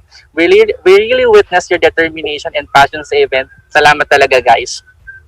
To ECEssentials 2020 core team, Engineer Jomar Soriado, Fritz, Denzel, and Mike, grabe talaga yung mga efforts nyo sa pag-invite ng speakers, sponsors, partnerships, and pag-aayos ng audit. Salamat talaga guys. Salamat Kuya Jom. To ECEssentials 2020 stream team, kayo ang heart ng event na to. This will not be possible if wala kayo. Salamat Josh, Brian, and Carl. Carl, ikaw na Carl. To creators team, solid kinyo, grabe. Ang angas ng mga ginagawa niyong poster. By heart talaga yung paggawa niyo ng pubmans natin. Salamat talaga team. I really appreciate your efforts. Thank you also Carl sa pag-lead ng team. To ECEssentials 2020 caption team, salamat talaga guys sa mga astonishing na captions na ginagawa nyo. I know the feeling ng pagiging caption maker because almost lahat ng captions ng batch namin ako gumagawa. There are times na parang wala ng words na lumalabas. Kaya sobrang thank you sa inyo. Salamat Lyra, Carl, and especially Elion. So lagi kong pangulit sa mga ipopost. Remarkable talaga yung B-papa nyo. To ECEssentials 2020 registration team, solid you guys. Salamat na kahit sa sobrang dami ng pag-check at pag-evaluate ng mga nag-register, maraming salamat talaga sa efforts nyo. Hindi rin talaga natin ina-expect na sobrang dami magpa-participate. ECEssentials 2020 marketing team for sharing the PubMat sa mga GC and for encouraging students na mag-participate. Salamat guys. To ECEssentials 2020 Notes team for doing notes during event. Kita ko yung mga efforts nyo na despite all the interference na pwedeng mag-occur during the live feed, nagawa nyo pa rin yung task nyo. Salamat guys. To ECEssentials 2020 monitoring team for monitoring the comment section, thank you guys sa efforts. To SS 2020 to 2021, maraming salamat guys sa lahat ng tulong at suporta sa event. Indeed, you all deserve your respective positions. I've seen how you guys work and really put your efforts. Good luck to your future events. May you use this event as your reference for your upcoming events kasi I know halos lahat virtual.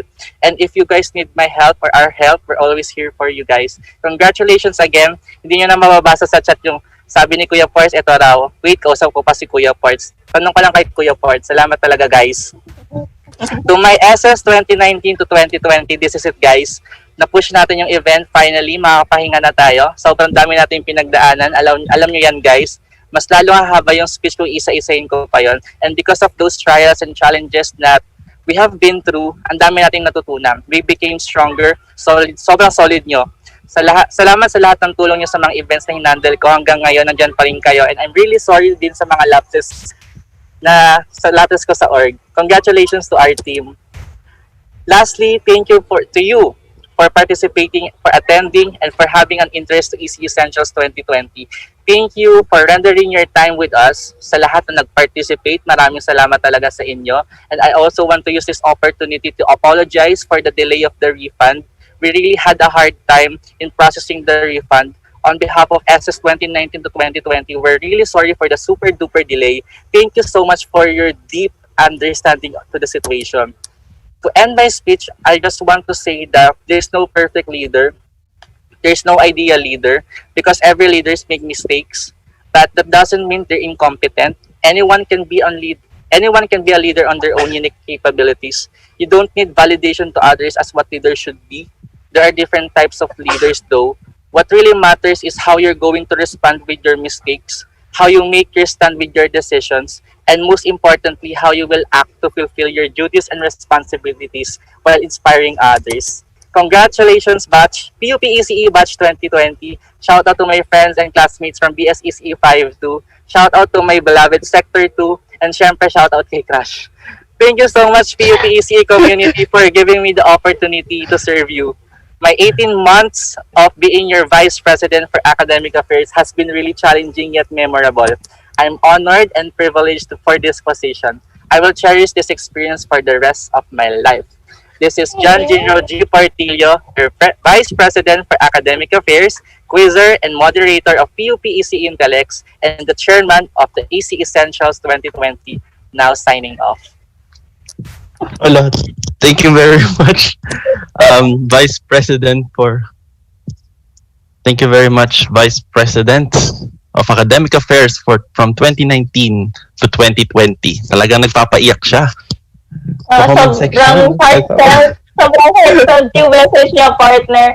And I personally would like to congratulate Ports, of course, and to the whole SS family 2019-2020, and of course the whole team who conducted this first ever virtual event. Congratulations, guys. Sobrang swerte ko sino man yung crush daw ni Ports. Hi daw. Hi daw. Yeah, nagpa-shoutout siya. So, partner, dumating na tayo sa pa-surprise natin para sa ating mga viewers, especially sa ating mga batchmates. Ay, ito ba yung surprise? Joke lang. Ito na yung surprise. Siyempre, bago magsimula ang lahat, congrats pala sa'yo. Graduate na tayo. Yes, congratulations sa mga ka-batchmates namin, batch 2019-2020, PUP ECE. Simula pa lang pala yung papaiyak ni Ports dahil meron pa isa pang magpapaiyak sa atin ngayon, lalo ng ating mga ka-batchmates at saka mga nakakakilala sa aming ka-batchmates. Yan, so let us hear from you guys, especially from our batchmate, to show your support and some love by putting your thoughts and reactions on the comment section. Yan, so, ito na yung video na when I'm drinking, baby, I'm known to go a little too fast. Don't mind all my friends, I know they are crazy, but they're the only friends that I have. I know I don't know you, but I'd like to That's all I have to say, so baby, can we dance? Here we go again, another drink, I'm caving in, and stupid words keep falling from my mouth. You know that I mean well, my hands are meant for somewhere else. Your eyes are doing naughty butterflies. One more drink and I should go, but maybe she might like me though. Just can't think of what to say. Should I go? Should I stay? Just can't let it slip away. I talk a lot of shit when I'm drinking, baby. I'm known to go a little too fast. Don't mind all my friends, I know they're all crazy, but they're the only friends that I have.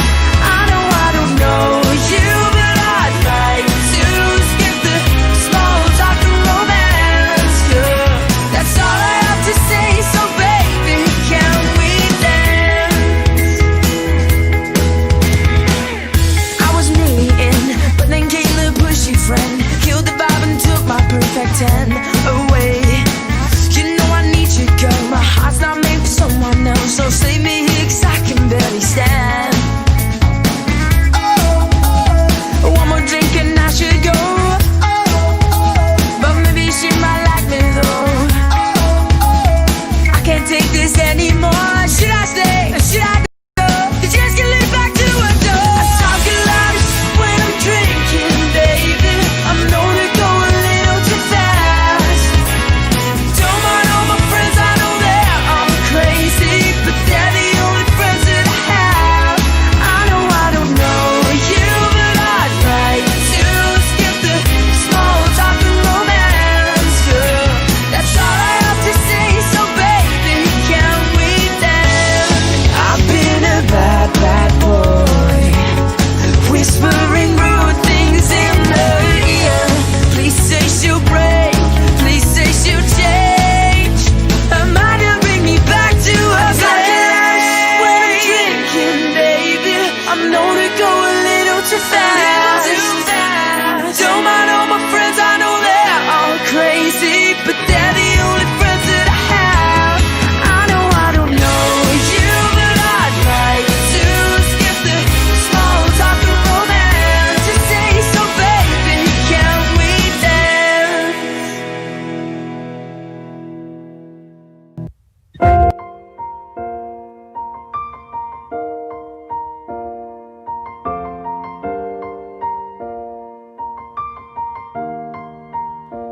It's been a long day without you, my friend, and I'll tell you all about it when I see you again. We've come a long way from where we began. Oh, I'll tell you all about it when I see you again. When I see you again. Why'd you have to leave so soon, yeah? Why'd you have to go? Why'd you have to leave me when I needed you the most? 'Cause I don't really know how to tell you without feeling much worse. I know you're in a better place, but it's always gonna hurt. Carry on, give me all the strength I need to carry on.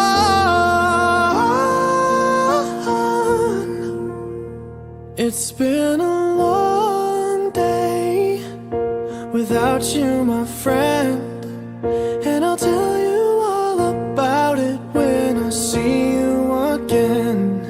We've come a long way from where we began. Oh, I'll tell you all about it when I see you again. When I see you again.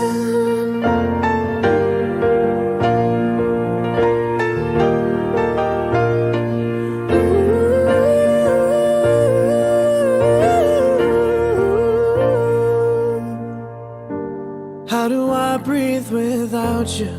I'm feeling so cold. I'll be waiting right here for you till the day you're home. Carry on, give me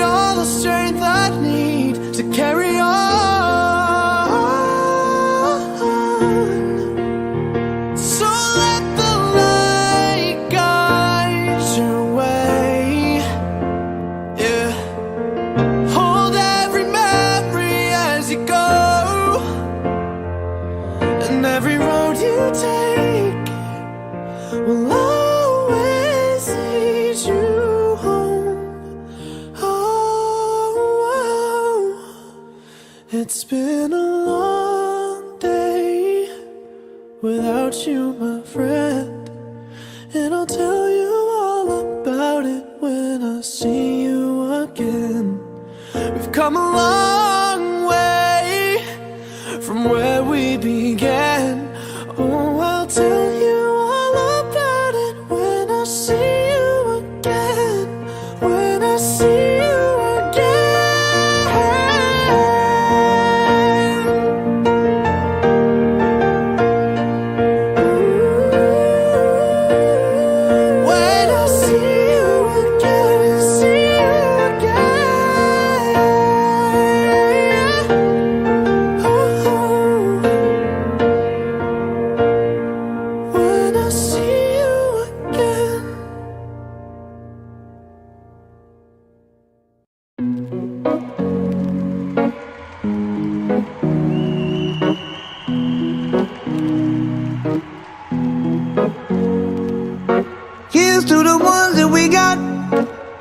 to the wish you were here, but you're not. Cause the drinks bring back all the memories of everything we've been through. Toast to the ones here today. Toast to the ones that we lost on the way. Cause the drinks bring back all the memories, and the memories bring back your. There's a time that I remember when I did not know no pain, when I believed in forever and everything would stay the same. Now my heart feel like December when somebody say your name. Cause I can't reach out to call you, but I know I will one day. Yeah. Everybody hurts sometimes, everybody hurts someday. Yeah, yeah. But everything gon' be alright. Gonna raise a glass and say, hey. Here's to the ones that we got. Cheers to the wish you were here, but you're not. Cause the drinks bring back all the memories of everything we've been through. Toast to the ones here today. Toast to the ones that we lost on the way. Cause the drinks bring back all the memories, and the memories bring back your. Memories bring back your.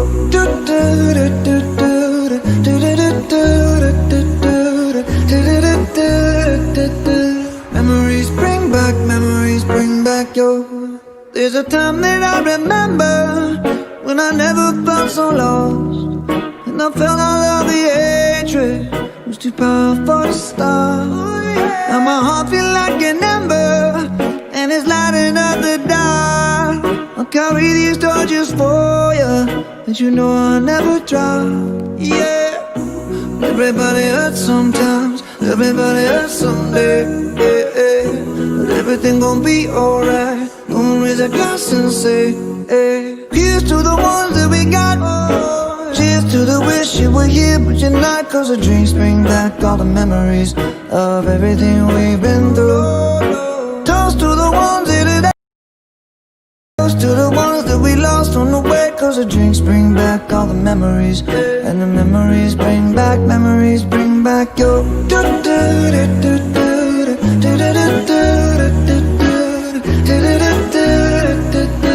Memories bring back your.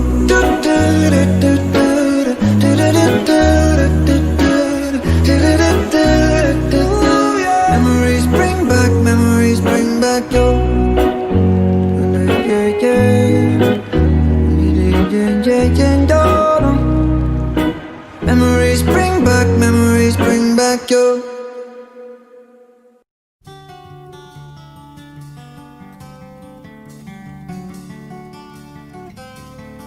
All my bags are packed, I'm ready to go. I'm standing here outside your door. I hate to wake you up to say goodbye, but the dawn is breaking, it's early morn. The taxi's waiting, he's blown his horn. Already I'm so lonesome I could die. So kiss me and smile for me. Tell me that you'll wait for me. Hold me like you'll never let me go. 'Cause I'm leaving on a jet plane. Don't know when I'll be back again.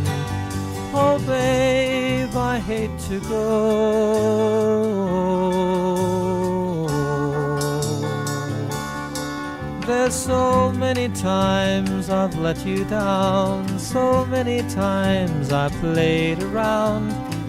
I tell you now, they don't mean a thing.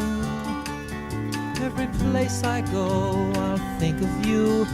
Every song I sing, I'll sing for you. When I come back, I'll bring your wedding ring. So kiss me and smile for me. Tell me that you'll wait for me. Hold me like you'll never let me go. 'Cause I'm leaving on a jet plane. Don't know when I'll be back again. Oh babe, I hate to go.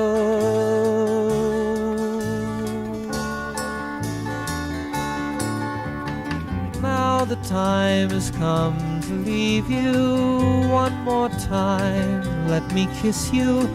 Then close your eyes and I'll be on my way. Dream about the days to come when I won't have to leave alone. About the times I won't have to say. Kiss me and smile for me. Tell me that you'll wait for me. Hold me like you'll never let me go. 'Cause I'm leaving on a jet plane. Don't know when I'll be back again. Oh babe, I hate to go. I'm leaving on a jet plane. Don't know when I'll be back again. Oh babe, I hate to go.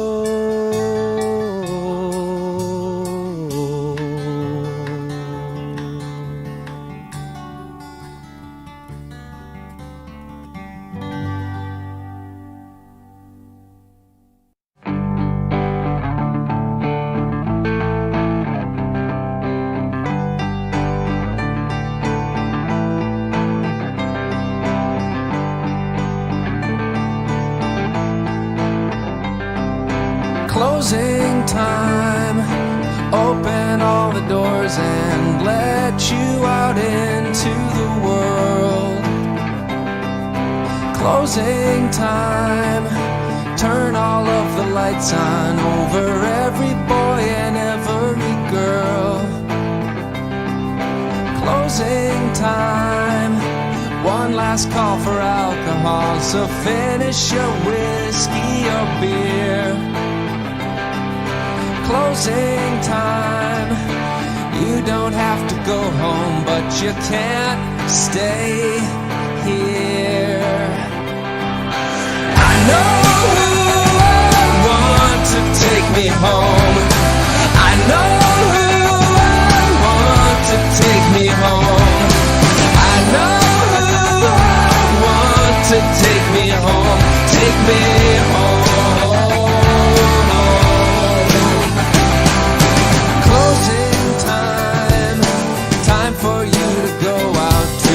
Places you will be from.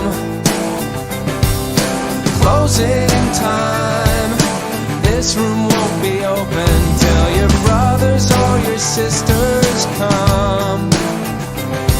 So gather up your jackets, move it to the exits. I hope you have found a friend. Closing time. Every new beginning comes from some other beginning's end.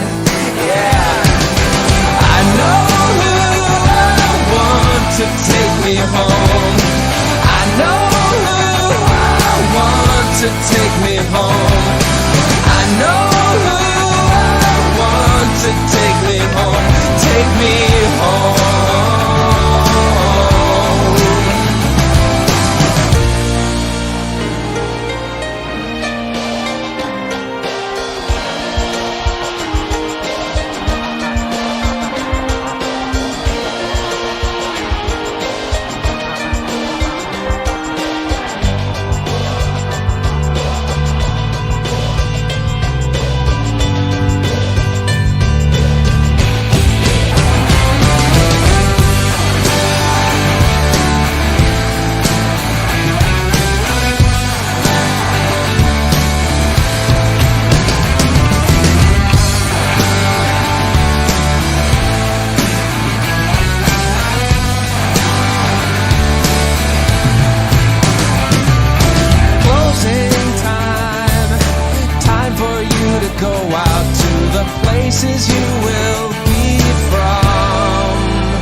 me home, take me home.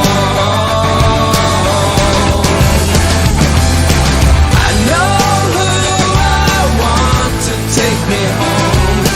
I know who I want to take me home.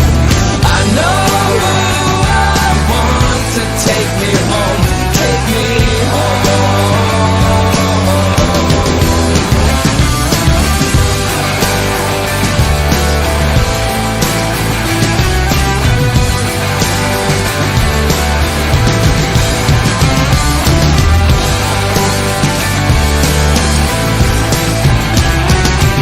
Closing time. Every new beginning comes from some other beginning's end.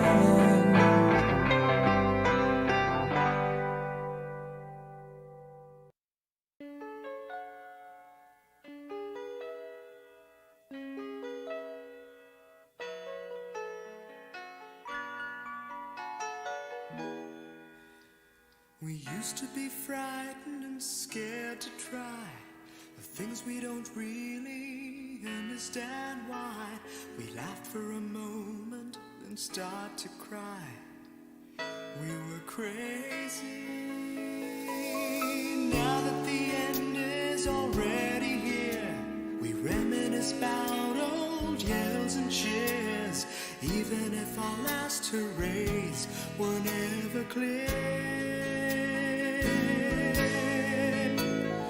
Farewell to you, my friends. We'll see each other again. Don't cry, 'cause it's not the end of everything.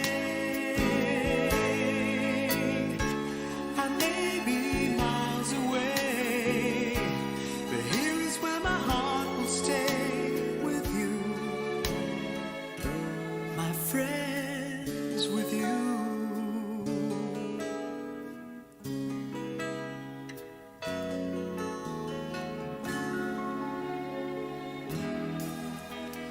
Yesterday's a treasure, today is here. Tomorrow's on its way, the sky is clear. Thank you for the memories of all the laughters and tears. Not to mention our doubts and our fears, the hypertension we gave to our peers. It's really funny to look back after all of these years. Farewell to you, my friends. We'll see each other again. Don't worry, 'cause it's not the end of everything. I may be miles away, but here is where my heart will stay with you, my friends, with you. Farewell to you, my friends. We'll see each other again.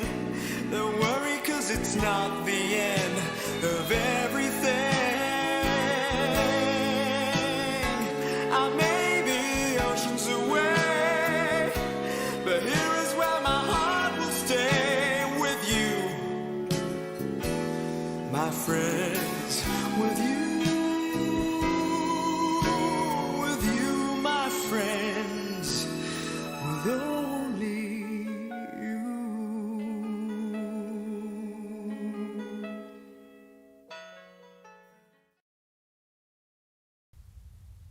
Ayan. Ayun? Ano? Ano, te? Hindi ko kinaya. So, sa mga ka-sector ko dyan, I miss you guys. And of course, sa president namin na kanina pa nagpapa-shout out, galingan ko pa raw, partner. Si, ayan. Hindi ka ba magaling yan?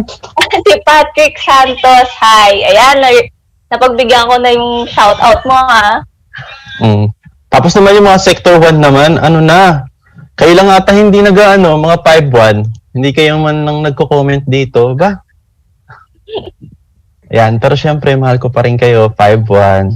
Tsaka mga 5-2, Sa lahat, 5-3. lahat ng sector. Sa lahat, sa 5-4, sa Congratulations 5-5. sa atin. Tapos pero isang malaking scam kasi walang 1P. Okay lang. Nasasaktan kami Part naman daw kayo ng lahat ng sectors. Ito naman. Ano daw tayo? Ian, ano tayo? Ian Gallardo. Ano tayo? Versatile tayo. Tayong na pwede magkaisa ang lahat ng sector. Na? Yan. So, partner. Will you shout out ko ba? Sige. Shout out pala sa mga tropa ko. Ayan, sana maging active din kayo sa comment section. Mukhang busy kayo sa buhay nyo eh. Tapos sa mga viewers din, nood kayo ng Promise 9 comeback mamaya sa YouTube. 5 p.m. Ayan. Tapos so sige, dahil ko po napuputo yung sinasabi mo, sorry. And then, gusto lang din i-mention kasi na yung 1P din kasi special section dahil sa amin lang yun, sa ating batch lang yun. Siguro ito talaga yung ginawa yung section namin sa 1P para na kahit nag-reshuffle tayo, pwede pa rin tayo magkaisa. Alam yun. Yeah. Para talagang yung batch natin pinagkaisa ni-reshuffle, nagkaroon ng 1P. Talagang sinabi na lahat tayo, close tayo. Kaya kung nanonood tayo ng video kanina, medyo tapos na pala, wala man lang tayong ending ceremony talaga sa school. Yung iba may trabaho na. Yes. So congratulations to the batch 2019-2020 of PUP ECE. And it has been a great 3-day virtual event full of ideas, new learnings, and knowledge. We would like to thank all of you for sharing your time with us and for participating on our last day of virtual event. It wouldn't be possible without, of course, all our viewers and, of course, our guest speakers. Thank you to the members of the faculty, ECE Chairperson Engineer Joffrey T. Salvador. Thank you to all of you, and of course, congratulations to the SS 2019-2020. We truly appreciate your time and support for this event. So, a little reminder again for those who had registered for today's event using the Google Form link to the Facebook page inside the Engineering Student Society Facebook group page.